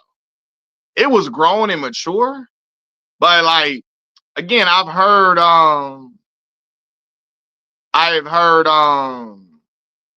young guys rap certain young and mature. Like I've heard young artists rap mature verses before though. You know what I'm saying? Said once I get back on my feet, job wise, I'm for sure finna start donating again, man. It's all love, Shem Sham. I appreciate you, man. I hope you get back on your feet, job wise too, man. I know how hard it is out here. Trust and believe. I know how hard it is out here trying to maintain and just trying to stay to it. View Perk, I appreciate it. She said, uh, Vegas on deck. Shout out to Vegas. I appreciate the love. AW1. I appreciate the donation, brother. That's love, family. Thank you a ton, brother. I appreciate that a lot, man. I appreciate you a lot, man. Me and my little ones appreciate that, man. Said 10-year-old Jaka Ghost wrote that one. Everybody trying to maintain out here, man. So I get it. I get it.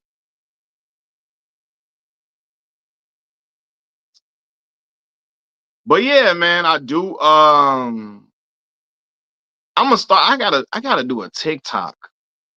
I gotta make a TikTok for the channel too. I just thought about that. Like, people be on TikTok so much, I'm not on there. But I heard somebody made a somebody made a TikTok of like my videos like before. Like I don't know who it was. Somebody made a TikTok of like my content and like clips from my stuff. Yeah. But I gotta make one specifically for the channel.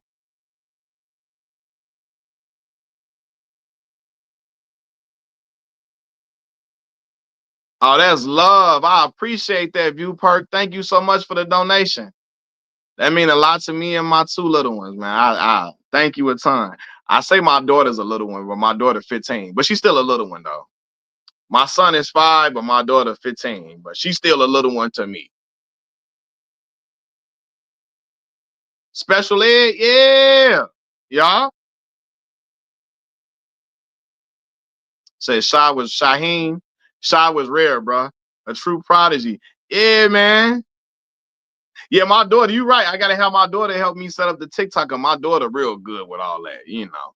That's what helps having a teenage daughter, a teenage child in general, helps you with like certain stuff you don't know.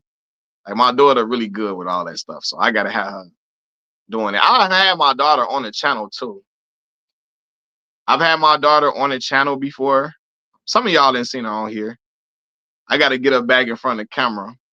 You know, she be talking a little time. I like having her on because she give a certain perspective and like a perspective of like who is popping within the music realm right now, all of that. She give me strong insight on all of that. So yeah. So yup. But no though. What was he talking about though? I forgot exactly what we were on at the topic at the time. Yeah. He said, man, it's crazy. 2011 was 15 years ago. Yeah. Cause my daughter was born in 2011. 15 years ago. Yeah. Time is flown past. I started college in 2011. Yep. Graduated high school 2011. Started college. You know what I'm saying? And then we talking about Aries and Djvlad and all that. Yep. Yep. But yeah, I started college 2011. Well, graduated high school 2011, started college then. And I'm like, damn, my freshman year of college was really 15 years ago. Was really 15 years ago. This time is breezing past. More Aboriginal said Vlad slaving these dudes out. I can't say that for this one. More Aboriginal. He was paying Boosie $25,000 per interview. So I flew to the TV when I seen the thumbnail. That's love, you Perk. I appreciate that. Yeah, he paid Boosie $25,000 per interview, bro. And then Aries was getting paid $4,000 per interview. And Aries was coming on the channel every 2 weeks, right? And only reason he wasn't paying Aries 25,000 was because his numbers don't do nowhere near the numbers of Boosie, but he was still willing to go up on a pay increase. He gave 6ix9ine 50,000 because 6ix9ine did double the numbers of Boosie. 6ix9ine interview did 12 million views, bro. So in business sense, he doubled what he gave Boosie because his numbers, 6ix9ine numbers double Boosie. Boosie got like 6 million. And Tekashi had 12 million views. And Tekashi again was gonna do his numbers. He knew his numbers gonna be crazy. Tekashi gonna do crazy numbers. I don't even like Tekashi, but we know 4K is disrespectful. More Aboriginal though. Aries Spears not getting paid no other way. No other interview is paying him at all. At all, bro. None. He not going, none of the other platforms paying for interviews. Art of Dialogue, none of them paying for interviews, bro. He getting paid 4,000. And Vlad told him, I'm willing. He said, I want to pay increase. Vlad said, okay, cool. We can look at the numbers. I don't have no problem with increasing it. But when he said that, Aries Spears said, he's like, can we talk? We can talk. We have a conversation about it. He said, I'm gonna look up the numbers and we can have a conversation about what your increase will be. Aries was blowing Vlad off after that. All because he knew his numbers were not going to dictate him getting paid $25,000 like Boosie, right? That's what it was going to come down to. So Vlad probably was going to increase him. You know, he was sure he was going to give him an increase, but it wasn't going to be 25,000. So yeah, and I think Aries probably don't like that he was going to go off the analytics. Cam Capone and Say Cheese would pay.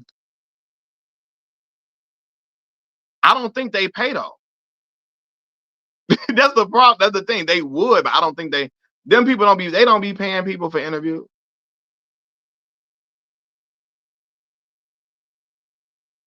They don't be paying people, like, you know what I'm saying, for real, for interviews. Like, I don't think a lot of the other platforms, bro, don't pay people for real. They just bring them on.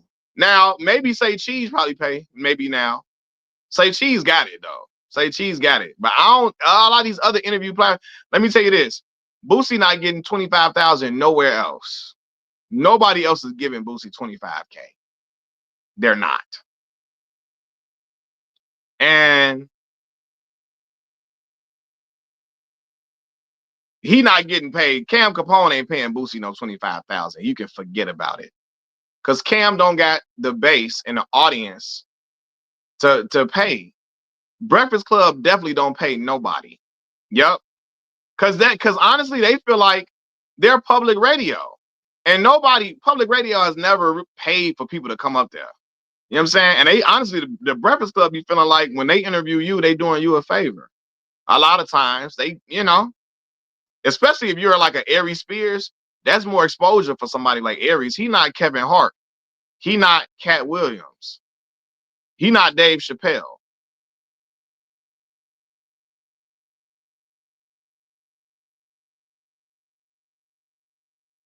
Boosie ain't wrong wanting more. Nah, he wrong wanting more, bro.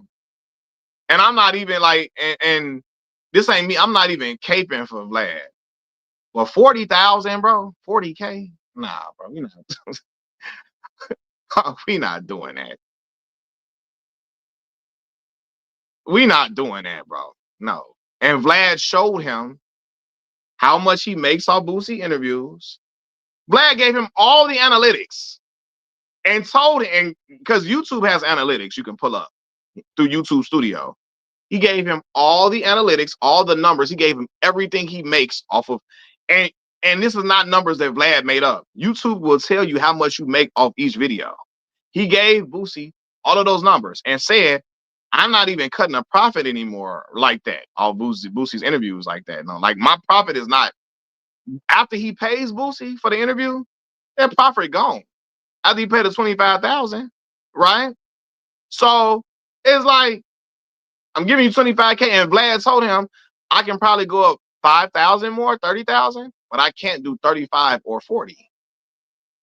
And like, I feel him. Cause Boosie can't go no other place and get paid $25,000 for an interview. Cam Capone not paying that, none of them. All them dudes is keeping his platform relevant though. Which is why he paying them $25,000. More Aboriginal getting paid $25K to talk shit for 2 hours, bro. That's a lick, bro. That's a lick. And then Boosie come up there like 3 times a year, so you're getting $75,000 in a year just for sitting down for 2 hours and talking shit. Like what? How much you want? Like how much y'all think he supposed to give him? 100,000? Like come on, nah, bro. If he's showing you how much he makes off your interviews, I'm really not, after I pay you 25K, I'm not even cutting a profit no more. What? And then I tell you, I'm willing to go probably up at least 30K. You talking about 40. Like what? That's just greedy, bro. To us, not Boosie, 25K. If 25K ain't nothing, then why he coming up that end and getting it? It's something to Boosie, bro. It is. It is. Because Boosie ain't Jigga Man. He get a lot of money, but if that's the case, then why was he accepting that for the longest of time? If that ain't nothing. Like, I'm never gonna sit and say that ain't nothing to Boosie. Boosie, yeah. Boosie not a dude that got his money sitting up investing. He don't strike me as a guy. I don't know. I don't know what he got, but yeah. He ain't Jigga or nothing. Like he ain't Jay-Z or like one or Kendrick Lamar or J. Cole or none of them. Right? He getting paid good money off show money. But y'all, 25,000 ain't nothing. Come on. To sit down for 2 hours? For 2 hours, bro? Come on. And then they get up there. I mean, he using black people. Don't hit me with that. Cause he wasn't using black people when you was taking that money, was he, to you? You didn't say that until you wasn't getting paid what you wanted to get paid. And Boosie only wanted to get paid 40K because he heard what Tekashi got paid.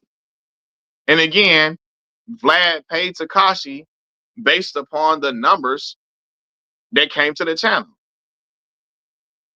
You know what I'm saying? The numbers that came to the channel. So it wasn't like he was just pulling a number out of thin air. All right, looking at the analytics, how much money I make from the interview, and he's showing them how much he making. He not like, I'm hiding the numbers from you and I'm just making this up. Giving Boosie the analytics, showing him how much he make, that's a lie, bro. Most people are not going to even show you how much they making off of a video. They're not showing you none of that. Because they like, nah, most people ain't going to do that. There's a channel that does interviews. You're probably talking about DJU. DJU TV, 16 shot him. Probably talking about DJU, though. They interview, and see, this is the thing, though. They be interviewing a lot of street dudes. And me, interviewing street dudes is a gamble. Especially, I'm in Chicago. Some of these street dudes might pull a Pooh Shiesty on you. Man, I don't think none of them should have been messing with dude. All money ain't good money, bro. And right, and that's your opinion, right? They shouldn't have been messing with him. But they chose to do so. And they were fine with messing with him until they heard somebody else was getting paid some more money. And then they, but yeah, Zero, interviewing street dudes is a big gamble. If I don't know you and you not my people, I'm not interviewing those street dudes unless you my family. That's it.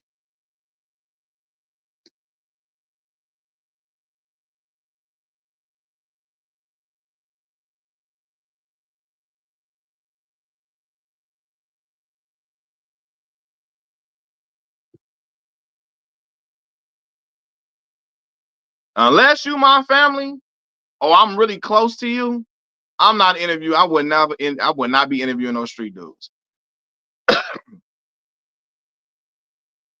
It's only people that I really got a relationship with and I know that I would do that. A lot of them dudes shiesty.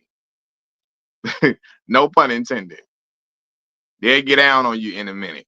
And they may be waiting for the opportunity to do so. So, mm-mm.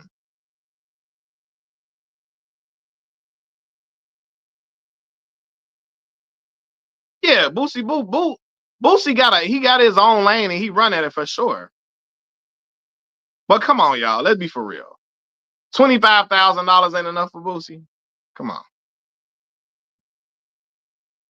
Zach TV, shout out to Zach. Yep. I remember I met Zach. I was in a Walmart in Country Club Hills, suburb of Chicago. I was just coming from the movie theater. Zach was in there. I got a picture with Zach.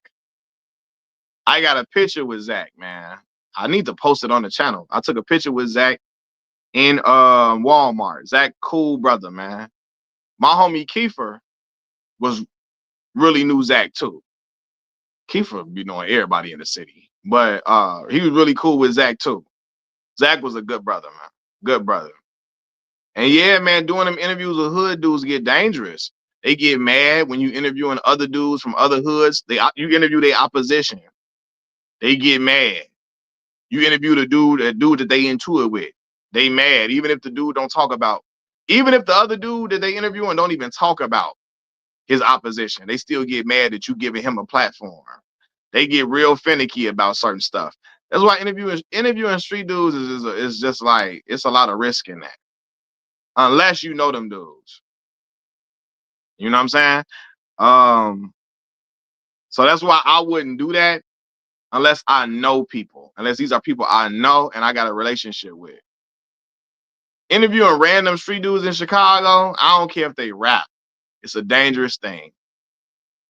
Because you don't know what they finna be on. Some of these dudes be high off drugs. You know, they drunk or temperamental because they off all these drugs. It's just a major risk. And a lot of people, you know, because I heard people say, man, you can do what Trap Lord Ross does. And I tell people, no, I cannot. Because I'm really living in Chicago. He living in the UK. I'm in Chicago every day. I'm outside every day. Out in the open. I've ran into people who subscribe to my channel. Outside. People have seen me on the train that subscribe to my channel. And one time this dude was looking at me and staring at me. And I was thinking, what's going on? Why this dude keep looking at me? Right? Like, what the fuck? What is he on? You know? But then he say, hey, bro, I follow your channel. I said, oh, man. Bro. Boy, he kept staring at me. He kept looking at me. And I was like, what the fuck? You know? But then he told me he followed my channel. I'm like, okay, cool. Because I'm thinking like, damn, what's going on? One time I get in an Uber. So when I was sleeping on the train, he said, one time I get in an Uber and my Uber driver is a person who subscribed to my channel. Yeah, thank God. Because I'm thinking, what is going on right here? Why is this dude staring at me? I get in the Uber one time. My Uber driver, it subscribes to my channel, right? I'm in Walgreens one time, and the dude is a subscriber to the channel.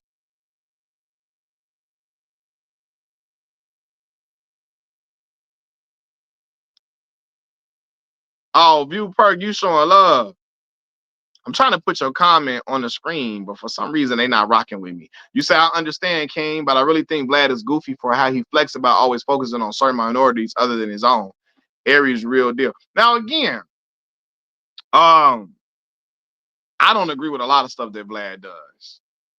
I think a lot of comments that Vlad make, I don't like, right? So this ain't about me even caping for Vlad at all, you know?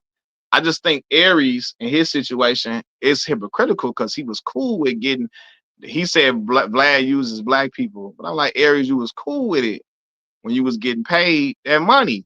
So if you always had this standpoint of he be using black folks and all of that, all right, cool. But if you're gonna come with that situation, if you're gonna come from that standpoint, then you shouldn't have been on there in the first place if you feel like that. If you feel like he using black people for relevance and stuff like that, then don't be on there. Regardless, even if you're getting paid, don't accept the money if you really feel like that. You know what I'm saying? That's my point. If you really feel like that, don't accept the money. Because it was cool when you were cool with him using black people when you was getting paid, when you were happy with what you were getting paid. So that's my point. You know what I'm saying? That's all I'm saying. Yeah. Um, Aries fumbled the bag. Now he crying. Yeah, man. I just think because again, Vlad was willing to negotiate a pay increase for him until Aries got mad and was like, when Vlad told him, "I'm gonna look at the numbers and then we can have a conversation about what your pay increase will be." I personally think Aries got mad and was because Vlad was going to determine how much he was going to pay him based upon his views, and I don't think Aries wanted it to be based upon his views. Said so was the Uber driver. Yeah, the Uber driver was super cool. The Uber driver that ran into me, I got in the Uber. He like Machiavelli. I like, damn. It was cool though because that was the first time I actually got recognized. This was years ago, like many years ago. It was the first time that I ever got recognized out in public. You know, so yeah, I was like, man, it was a cool interaction. She said, "You the best." I appreciate that. Yeah, so it was perfectly cool with me. Every interaction I've had in public has been super cool. Everybody been super cool. Anybody that ever seen me outside have been super gracious, super cool. Um, um, just extremely chill. And I've had nothing but positive interactions with people when I seen them outside. So you about to mention the Walmart, I think. Oh no, I was saying how I met Zach TV in Walmart. And Zach was a cool brother and stuff. But bro about to hit. Man, I'm trying to get to that 30K subs. But I'm gonna have to start making my regular videos to get to 30K. My like live streams don't bring me new subscribers a lot of times. People jump on the live stream, but my regular content brings me new subscribers.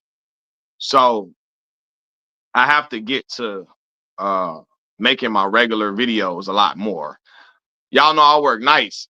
So sometimes I get burnt out from like after a live stream, I might get a little burnt out. You say it brought you? Got you. I appreciate I'm glad the live stream brought you over here, DNG. What happens a lot of times is that I sometimes after I do a long live stream like this, I get a little burnt out. So I want to like before I go to work, I just want to watch TV. I want to eat me some food, chill, get my clothes together, jump in the shower. You know what I'm saying? Yeah. So I got to get back to making because this is what I would normally do. Sometimes when I would get off work, I would make a video right when I got in the house. Then I would go lay down. I would edit it, put it up on YouTube when I wake up. And then I would make another video. And then I would go live. So I was making 2 videos a day and then going live a lot of times. And then I started slowing down on it. But I'm going to get back in the mix. Sometimes my energy be a little like, I be a little tired. But we going to get back to it, man. We going to get back to it. And yes, making shorts work as well.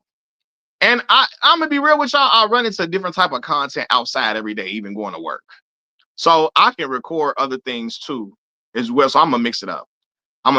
Man. But I'm glad that the live stream brought you DNG and a lot of other people so y'all can because I like for people to get a feel for my personality. I think people better get a feel for your personality better when you're going live versus your regular content. Because when I'm live, it's straight uncut. I'm not like, you know what I'm saying? I don't chop my videos up anyway. When I edit, all I'm doing is putting pictures and words in and stuff like that. I'm not chopping and taking stuff out, pulling stuff out. But I do think when I'm live, y'all get a chance to ask me questions and then I get a chance to answer back. And we can have like a conversation through, through the channel a lot better. So if y'all got questions y'all want to know, because times where I've talked about me being in school, talked about me growing up in Chicago, y'all have questions, and then I'm able to answer and interact with y'all in a different way. I'm definitely going to go see the Michael Jackson movie. Today should have been the day I went to go see it though, because as y'all know, $5 Tuesday. I'm all about that $5 Tuesday, y'all. So today should have been that day for me to go see the movie. But I'm still gonna go see it, y'all. Because I heard Jafar Jackson did a great job. So I'm very interested in going to go see it. Now we at the now that the live stream been on for 2 hours, before I get off, I'm gonna answer some of y'all. Some of y'all can throw some questions to me. I'm gonna start doing that. Throw some questions to me, and I can answer whatever question that you have for me in the live stream. So if you got any questions you want to ask, now is the time for me to answer those questions. Whatever you got that you want to ask me, so you can put it in the chat, and then I will answer, the questions y'all have to the best of my ability.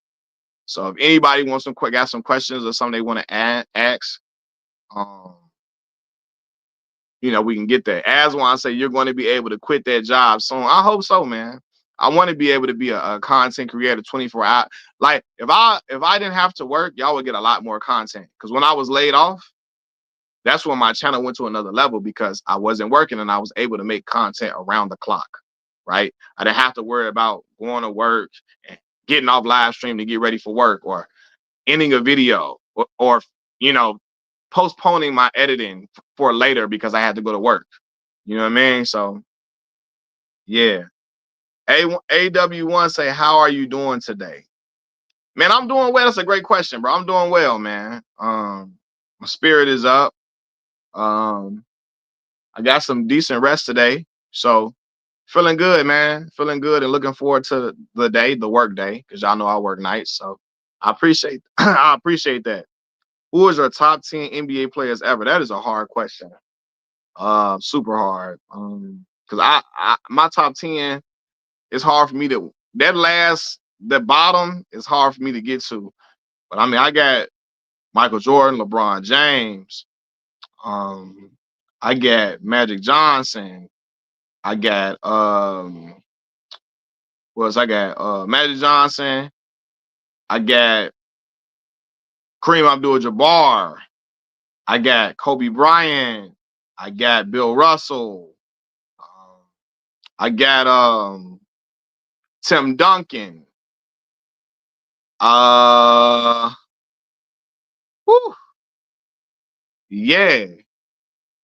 I got shit, man. It's a lot of people. I feel like I'm gonna omit a lot of people.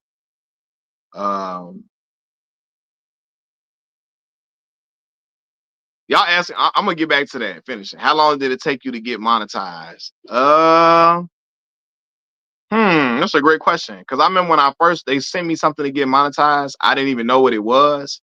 So I still kept making videos. I had the chance to get monetized for a little minute. But I want to say the first time I got to a point where I could get to monetized status was probably like a year and some change after making my channel. The videos they helped to get me monetized was the video that I did about Cutco marketing. I did a video about vector marketing and Cutco. It's like a knife selling company. You go to door, setting up appointments to sell knives.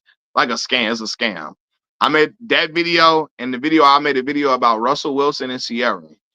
Those two videos helped to get me like a subscriber base and people like really liking my content. So those two videos helped to propel me to get to monetization status, as well as like my reviews of certain like TV shows and stuff like that. What else are I asking? How far are you trying to take this YouTube stuff? Shem Sham, man, I'm really trying to take this YouTube thing super far. I want millions of subscribers. I want to be a content creator. I really wish I could content create full time with nothing else but content creation. So I want to take this extremely far, bro. This is not just it's a hobby, but it's a passion for me. Like it's not just something I'm doing to pass the time, or I really love content creating. I really like talking to y'all. So yeah. So yeah, Charlie X said that vector video was hilarious, bro. I appreciate it, Charlie. You remember that video, man? That video helped. That is my most viewed video on YouTube. The vector marketing video got 100,000 something views. 100,000 views, I think. You remember that? I'm in the car, groceries in the car. I was in the car with my mama, believe it or not.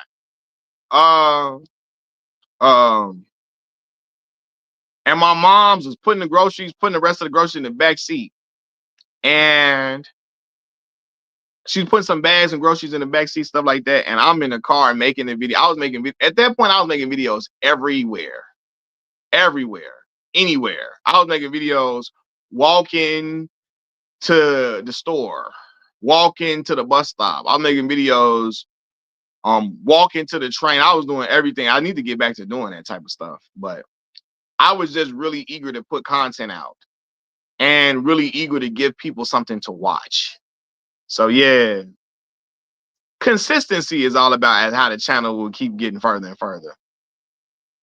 He said, thank you for reading my comment. You are super funny, by the way. I'm catching up on videos. I appreciate that. I love when y'all tell me y'all go through a binge watch of my videos. That made me feel good, man. That y'all like the content to where you want to watch me and watch other stuff that I've made. I got other stuff I can post too, like vlog type content too. So y'all can like look at that instead of just seeing me sitting down up in here talking. Said so that's the formula, posting a lot without burning. Yeah, posting a lot, but at the same time, posting a lot, but at the same time, posting things that people really like to talk about. That's why sometimes I will, on my YouTube channel, I got a post section. Y'all will see me post pictures. In that section, I got pictures of my kids, pictures of family, pictures of me, but also there are posts of me asking, what do y'all want me to talk about?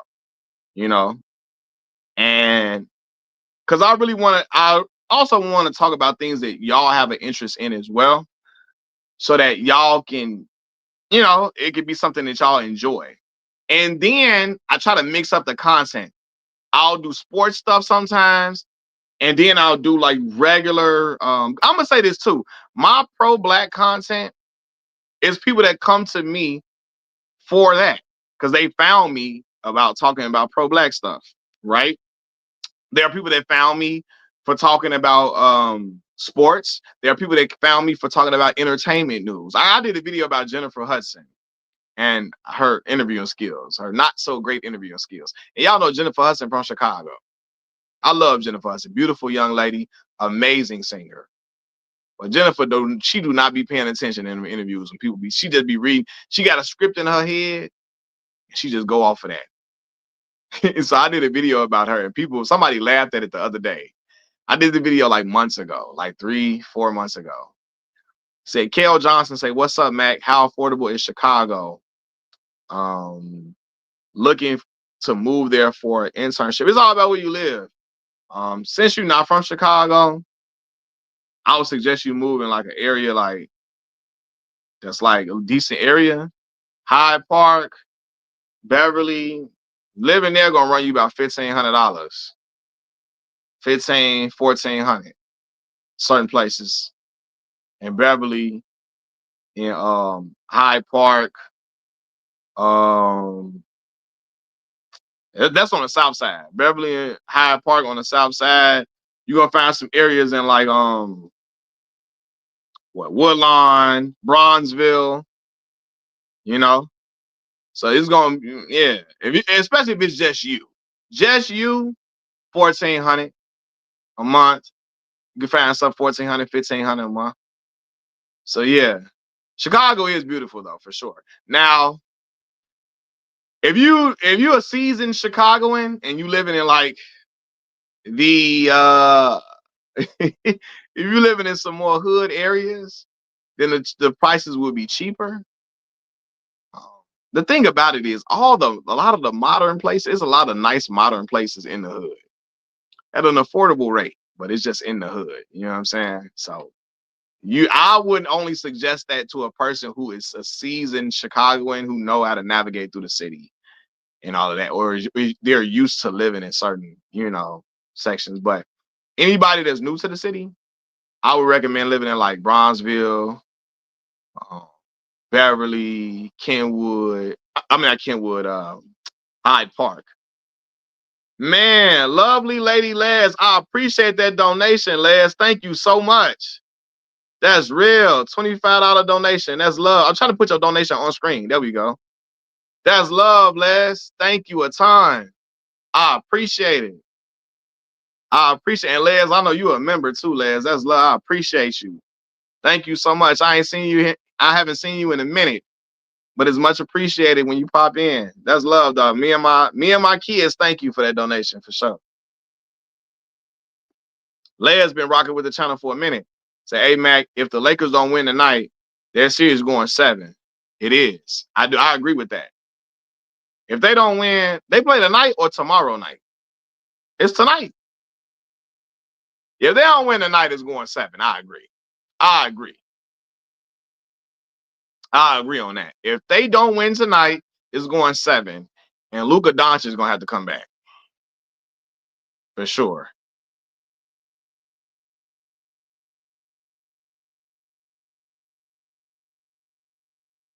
Central Florida is cheaper than South Florida. So they play tomorrow night. Yeah, I think they play tomorrow night. Shim Sham said you just popped up on my feed one day, and I've been effing with the content ever since. He just talking about act like Jennifer, man. Jennifer be like, hey, Jennifer crazy. And she be like, what? What? No, not what? That'd be basic questions. Now, Wendy, how old was you when you met your mama? I met my mama at birth. What? What? I met my mama at birth. What? What? How old was you when you figured out how to make cereal? You can tell Jennifer one thing. When Eddie Murphy told her that his daughter, is it his daughter or his son? His son and Martin Lawrence's daughter got married and they owned a private ceremony. Nobody else was there. She kept saying, did you go to the wedding? You went to the wedding? You went, he like, no, it was a private ceremony. You didn't go to the wedding. No, it was a private ceremony. Nobody. He kept telling her it was a private wedding ceremony. She steady talking about you didn't go. No. She's a beautiful woman though, man. Shout out to Jennifer. And she can sing her butt off. I ain't, it hurt me to talk about Chicago, Illinois like that, but hey, fair is fair. Because if she went from Chicago, I would definitely make that a point to talk about that. Said, no, Mac, if you got to do impressions, you got to do Judge Joe Brown. I wouldn't call him a racist. I would say he has a difference of opinion. Y'all got me about to choke. Make laughing at Judge Joe Brown. Judge Joe Brown be like, I wouldn't call Charlie Kirk a racist. I would just say he has a difference of opinion. Back in my day, we used to play the dozens and we was tough. I wouldn't call him a racist at all. Pick yourself up by the bootstraps. Black people need fathers. I wouldn't call him no racist. In fact, I think he's a good man. He just got a difference of opinion. I'm like, man, Judge O'Brown, get his butter biscuit eating ass up out of here. Judge O'Brown he cuss out everybody, every black person. He cussing out Judge Mathis like a mother. Every white supremacist, he's super kind and he handled them with kid gloves. I'm like, man, get Judge O'Brown out of here. He said, hey, Kevin Gates video. Oh, when I said, because I remember when Kevin Gates first came out, bro. And there was so many people talking about how intelligent he was. And y'all, I promise y'all, I am not a college graduate snob. I'm not. But Gates is not no intelligent. Like, come on, bro. Jail dudes be trying to. A lot of dudes that have been in jail, they be trying to act like they just so real, so super intelligent. And he never give credit. You ever watch Kevin Gates interviews? He never get an interview credit for nothing they saying. The interviewer could say the sky is blue. And here go Kevin Gates. No, big brother, I wouldn't say that, big brother. Big brother. Big brother, I wouldn't say that. I wouldn't say that. I would say the sky is like, I would say it's Blue's Clues blue. I wouldn't say, big brother, I wouldn't say that. Yes, Lord. Yes, Lord. And then he do that little laugh. And I'm like, He do that little laugh. Yes, Lord. Yes, Lord. And you be like, what is he? This man, and you can be like Kevin Gates. Your car, your car is white. Big brother, I wouldn't say that, big brother. I wouldn't say that, big brother. Me personally, I wouldn't say that. I would say it's saltine color. Big brother, big brother. Big brother, I wouldn't say that, big brother. Yes, Lord. Maybe, yes, yes, Lord. I'm like, hey, then he be like, I seen old girl come interview me, and I seen it, and I want to interview with her because it's back there. It's back there. Yes, Lord. He do that little evil ass laugh. It's back there. It's back. And you like, he never give you credit for nothing you saying. You could say, hey, I got a black shirt on. He, big brother, I wouldn't say that. I would say you got an ebony shirt on. Ebony. We need to start speaking life into everything black. Don't call it black, call it ebony. I would say that's an ebony shirt you get on, not a black shirt. Maybe like, God damn, bro. Like, what are we in here doing? What is we up in here doing, bro? Like, he don't never get nobody credit for nothing they say in the interview. He always gotta say he wouldn't say. He be like, Jay, I don't even want to talk to you, bro. I don't like.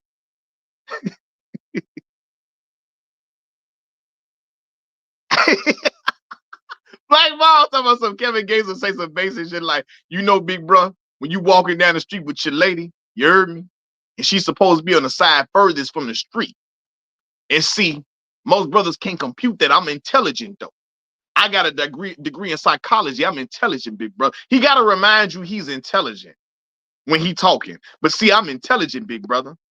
You can't compute that like I can compute it. You see, I got a degree in psychology, big brother. Big brother, I got my degree in jail. When I was in Illinois, they had me in gangland. Yeah, yeah, yeah, bitch. Yeah. You know, Mississippi, I mean, Louisiana dudes love throwing that bitch in there. Yeah, bitch. Yeah. They had I was in Illinois. I mean, he got locked up in Chicago, right outside of Chicago. I was in Illinois in gangland. Yeah, yeah.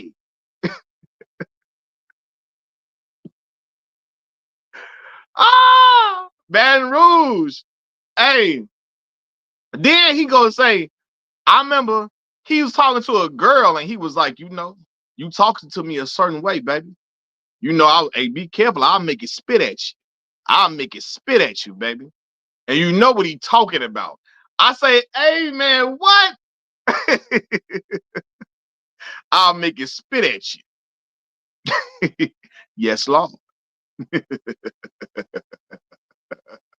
I'm like, all right, Gates. Hey, cut the interview out, bro.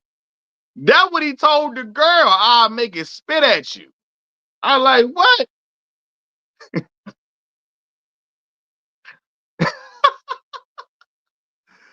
Oh, look at you, Perk. Oh, you Perk like when Kevin Gates talk like that. All the girls like when their brother be, the brother be, the brother be in the interview talking crazy. Hey, he be in there talking about, man, I just had my tongue off in his bitch ass, man. I'm like, what? Hey, you got to do your research, brother. Your research, brother. You got to do your research. So that's why he get away with that. Yes, because girls like when he be talking freaked out like that. So he be in there, he be telling, that's what he told him, man, I ain't playing, man. I just had my tongue off in it. And when he was interviewing with Shannon Sharp, he like, man, Shannon, man, look, I eat booty. I eat booty. I eat booty, bro. For real. And the women love when you talking like that. That's why. Ah, dang. View Perk, thank you for the donation. That's love, View Perk. That's love. Hey, P just laughing. So that's why I guess I Gates be talking. But look, that's why you say he wait. Hey, look. And look, all right, we grown. We grown. So look, you could be freaked out in your personal time. I can't judge nobody. You feel me? We grown. So you can be freaked out in your personal time. It just be like, I be listening to Gates music, and you know, again, we grown. You be freaked out how you want to. Cool. I can't judge nobody. Anyway, but he could be rapping and he'll be talking some stuff like, he be talking some stuff. I'm like, all right, yeah, I'm feeling. And out of nowhere, he'll just be like, I suck on a titty. In the middle of him talking about selling drugs and getting fly and selling dope, he gonna come out of nowhere talking about sucking on a girl nipple out of nowhere. You be like, what did he start sucking? He started talking about sucking on toes out of nowhere. Like the song ain't got nothing to do with that. In the song, he talking about selling dope, moving weight, and out of nowhere, he's sucking on a girl toes. Just out of there. Like, you'll be like, when did the song get to this point, bro? When did the song get to this? Like, we rapping about, you know what I'm saying? Why did this song just get to that part, man? But no, I do have to trademark. You need to do your research, brother. Your research. You got to do your research, brother. Your research need to get done. That's what brother was telling me when Corey Holcomb hit the girl, telling me I need to do my research. I'm like, man, y'all better get up out of here, bro. He said, nah, man. But no. Yeah, anybody else got some other questions too that they want to ask? Y'all got me on here laughing and playing on here. Y'all be having me on here acting a fool. And that's why I tell you I cannot smoke or drink. If I ever smoke or drink, I would be a fool times 5. I already be acting a fool on here. So said Corey is off the cliff. Yeah, and he from Chicago too. I be getting on Corey, man. Funny guy. Funny dude, but he just ignorant. Super ignorant. Super uber ignorant. And he from Chicago like me.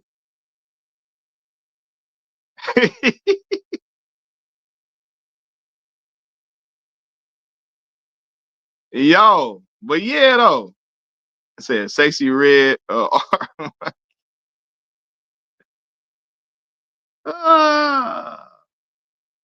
but yeah, if anybody else want to ask me something before I get off here.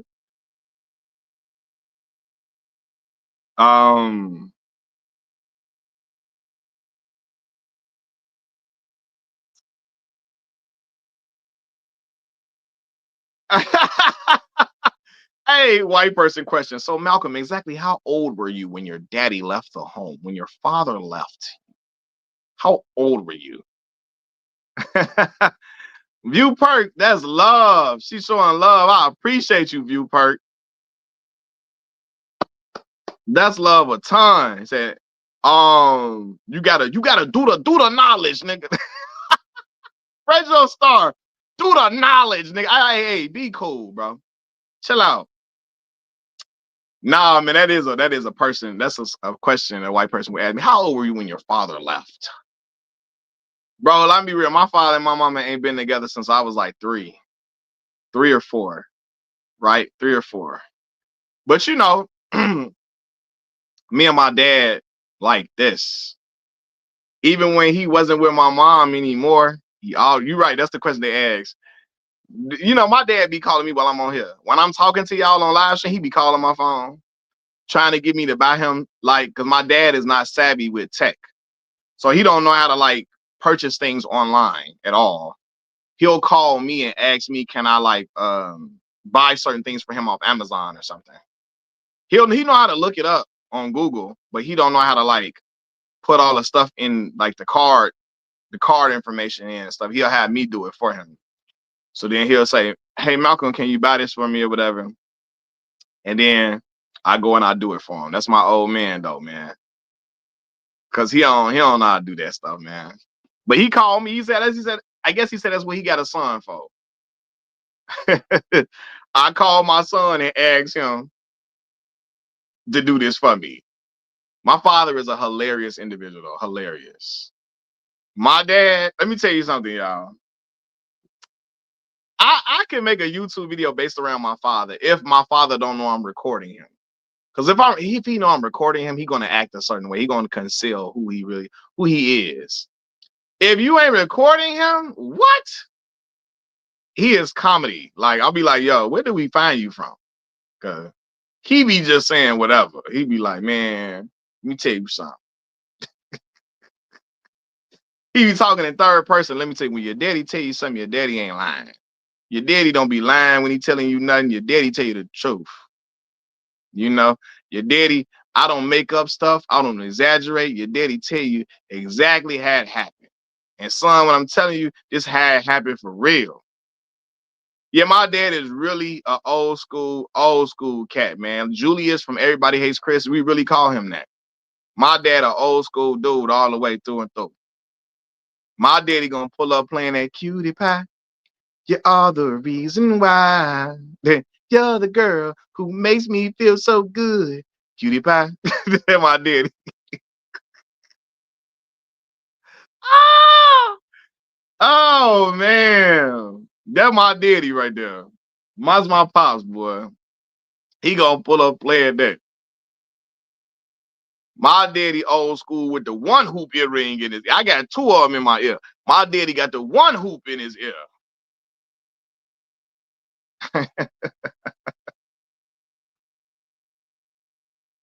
He say, I gotta catch him. Yeah. One time I went live when I was in the car with him.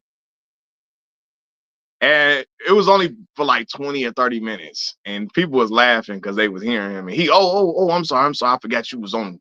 I forgot you was on YouTube. He don't know what live streaming is. He be like, you on the YouTube. I'm sorry. I'm sorry, son. I'll be forgetting you up on there. He in the car driving. He man, goddamn, man. So he be like, you on the YouTube, man. It man is hilarious. I be looking like, yo, we growing up with my dad.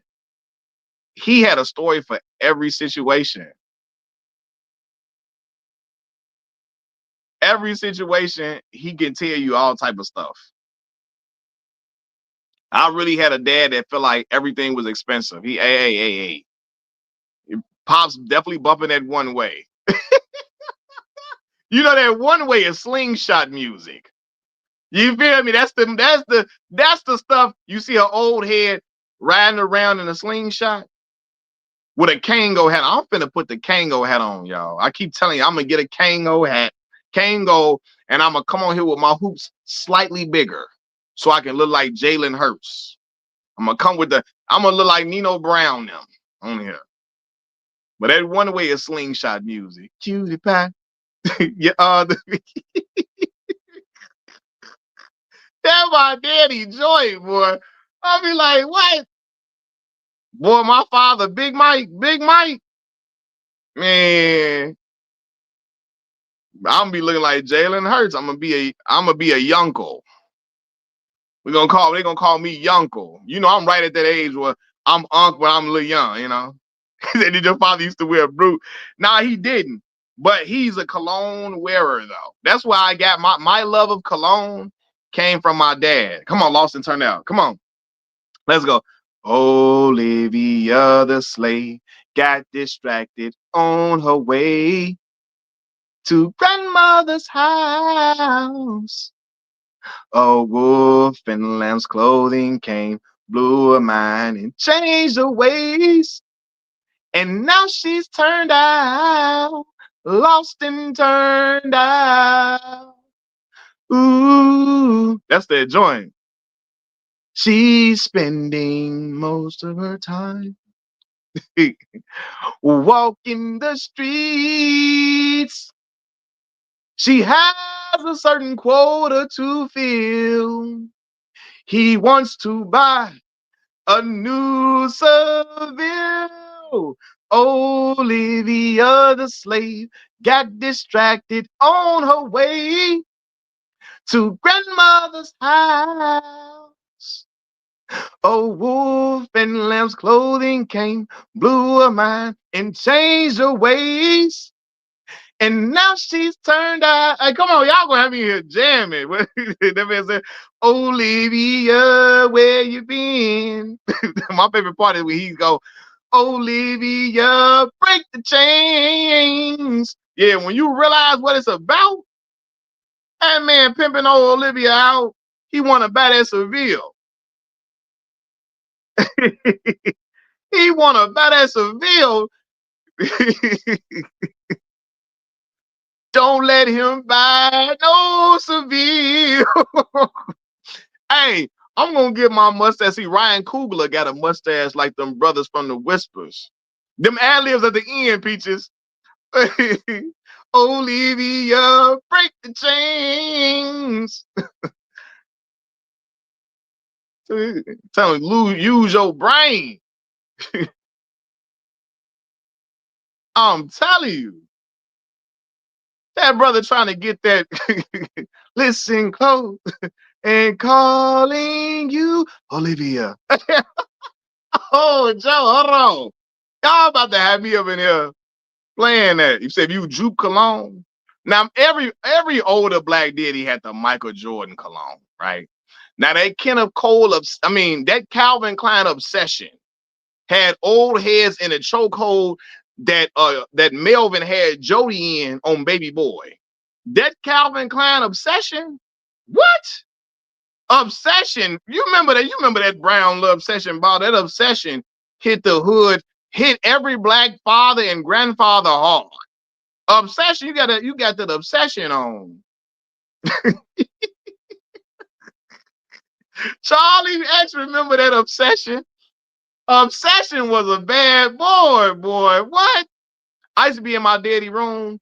I'm in elementary school. Dad been that obsession on me. My daddy be like, every morning I wake up and my cologne just getting lower and lower and lower. And I know I'm not the one putting that on. I know I'm not the one. So he coming to he'll come up front. Every time, every day my cologne just getting lower and lower in the room. And I know it got to be you. Every morning my bottle just getting lower and lower and lower. He come up in there. I be like, yeah, my daddy come up like, man, Dad, I'm trying to smell good. I get you. I ain't mad at you. I'm using my dad's stuff up. He be in there. I gotta get some more cologne because Malcolm, he used all my stuff. Malcolm used all my cologne. I wake up, I say, God dang, I gotta buy this boy. Stay using my stuff. This boy stay up in here using my stuff, boy. I'm like, yeah, Dad, I gotta put it on.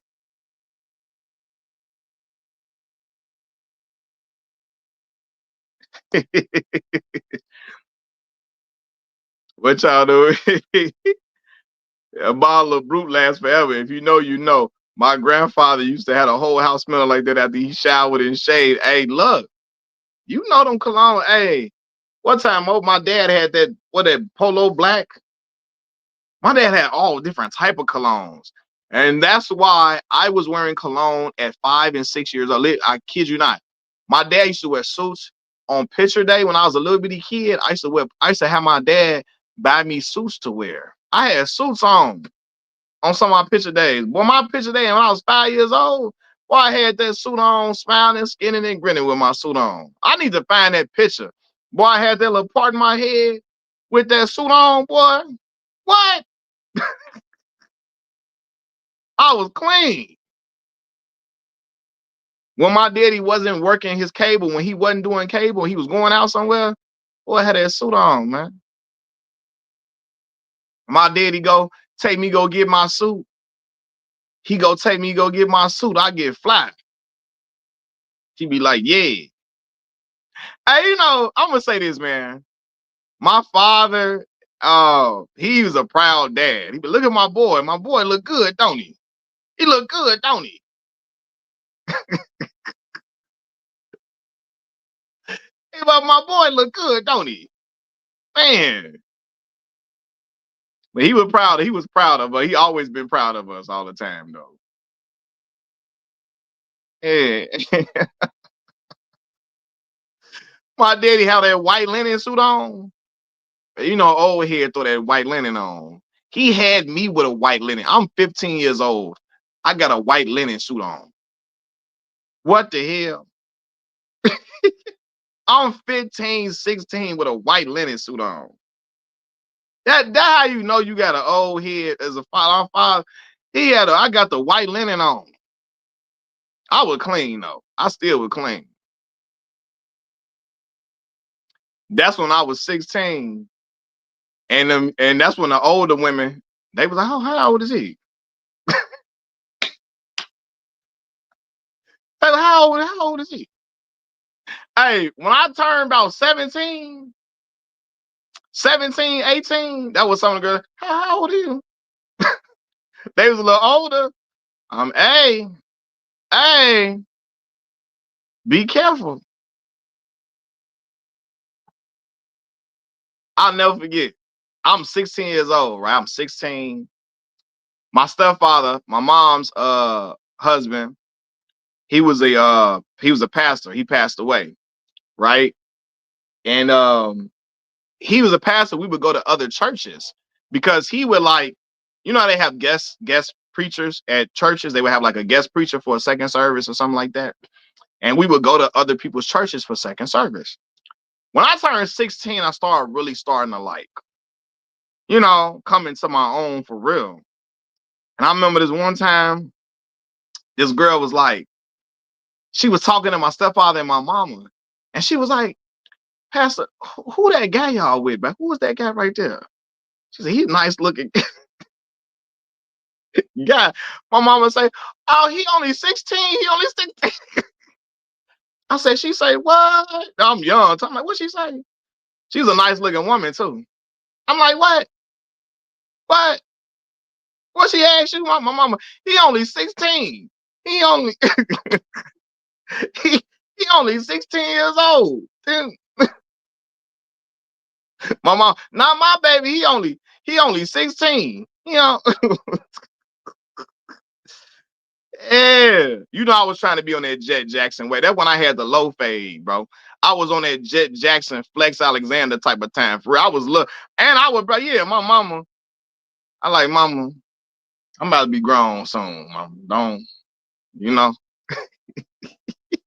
I be telling y'all all these stories of me. I like, yeah, but not for real though. Um, Now granted, the woman was older, so I shouldn't have been. That woman shouldn't have been. She didn't know my age, but you know, yeah. So the woman thought I was a little. Oh, she thought I was a little older than what I was. My mom was like, he only 16. I'm up in there. Hold on, what she say to you, mama? Because I was looking at her whole time. I'm like, damn, what was that? I'm looking at her, and my stepfather, the one that told me. My mama wasn't gonna tell me. My stepfather saying, Malcolm, do you know what the girl told us? She was like, Pastor, who was that guy that y'all with right there? Who was that? My mama started laughing. She told me, why you tell him that? He like, that what my stepfather was like, that's what the girl, she asked me, who was you? How old? She said you was a nice looking guy. Who who were you? I was like, what she say? Yeah, man. That's what I tell y'all that story about that time that older man was hating on me. Man, when I told y'all that older man was hating on me. Exactly. You remember that story. Exactly. My boy brought it up right then. When that older man was hating on me in the store. Right? He mad at me. Right? You know what I'm saying? So some of y'all not privy to the story. So when I was 20, I was 21 years old at the time. I'm 21. I'm in college. I was crowned Mr. Mississippi Valley State University. So when you're Mr. Mississippi Valley State University, you got to wear suits for certain occasions. You got to be buttoned up. You got to wear suits, shirt and ties, and all of that, right? I go up to the place where they sell suits and stuff. I get me a few suits from up there. While I'm up there with my dad, while I'm up there with my dad, um, while I'm up there with my dad goes and he goes off to the side and looks for some stuff. So the woman she said, "You 21?" I say, "Yeah." She said, "You must don't do that other stuff." I said, "What you?" She said, "You know what I mean by that?" I say, "Yeah." She said, "What do I mean?" I said, "Smoking and drinking." She said, "Yeah, you must don't smoke or drink." I said, "Nah, I don't." She said, "Cause you look young, you look youthful. I didn't know you were 21." I say, "Yeah, I'm in school. It's about to be my last year in school, right?" So she said, "Oh, okay, okay, nice little chocolate woman, pretty woman, right?" So me and my dad, we leave, go back home, whatever. Like the day before I'm about to go back to school, I come up there. I come up there with me and my daughter and my homeboy, right? I go back up to the place because I want to get me some bow ties, right? I come in there with me and my daughter, and she say, "Oh, who is?" She say, she say, "Who is this with you?" I said, "This my daughter." She said, "Oh, she's so pretty." You know how girls be. They see you being a father. She's so pretty. She's so cute. And so I'm like, "Yeah, I had to come back and get." She said, I said I had to come. She said, "You came back." I said, "I had to get I had to get some bow ties and stuff." And then she rings it up and she say, "You gonna come back again?" I said, "You want me to?" She said, "Yeah, yeah, I would like that." Right? Then she wrote her number down on the back of a business card, right? She wrote her number down on the back of a business card. So you know me, I'm like, "Oh, damn," the old head. After she gave me the card, she said, "Call me." So I'm like, "I got you, I got you." I got my little baby, my daughter probably like 3. She about 3 at the time. As I'm leaving, the old head behind the counter talking about something. "You sure that boy old enough for you to be talking to?" Hey man, what? Bro, she say he 21. He 21. He in college. Yeah, boy. Don't try to come on. "You sure that boy old enough for you to be talking?" Boy, yeah, yeah, yeah. Just because you didn't win and took her to all the restaurants on the strip, you didn't brought her Chipotle. You didn't went and brought her the food your wife didn't cook at home.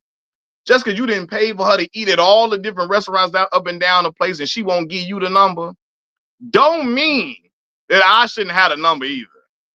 I'm like, this old here, I the nerve of him. "You sure that boy old enough for you to be talking?" So ass on. What? I don't look like this. Damn. Don't you be trying to try to block me.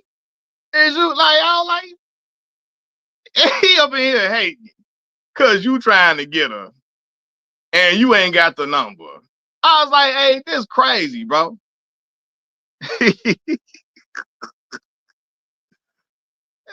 did some stuff up in here. Old head up in here trying to get mad. But I remember that day because, man, I remember when I came back in there and when she said, "You gonna come back?" I said, "Oh man, what?" I say, "You want me to?" She said, "Yeah." I say, "Oh, what? We up in here." Low key, my I don't live like this anymore, you know. But back in that time, because I'm trying to be shape up and fly right out here. Trying to shape up and fly right out here. But at that time, I was a single man and I had my daughter with me. I'm like, boy, this my daughter then. Man, my daughter low key put a bow on the situation. You know? Same with he got the daughter. You know what I'm saying? ASA, but yeah, man. But it was funny though. It was funny. But but the old head be, yeah, he was trying to low key block at that point. You sure he old enough? Hey,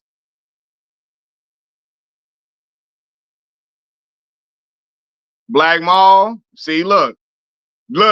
Don't start Black Mall. They finna cut you up about that Klay Thompson. And hey, he said, I'm just playing. By the way, y'all throw that. I'm just playing up in there, Black Mall. You about to get cut up out here, Black Mall. He just playing, y'all. He just playing. I was gonna say, Black Mall, don't do it. Don't do it, brother.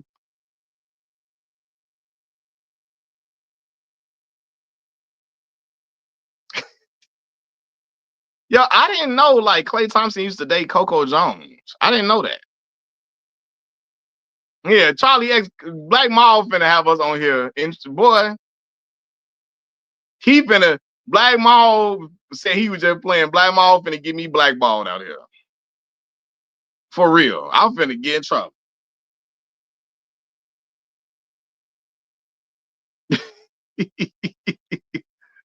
Y'all, okay, y'all hit the like button too while y'all in here. Hit the like button, man. Hit the like button.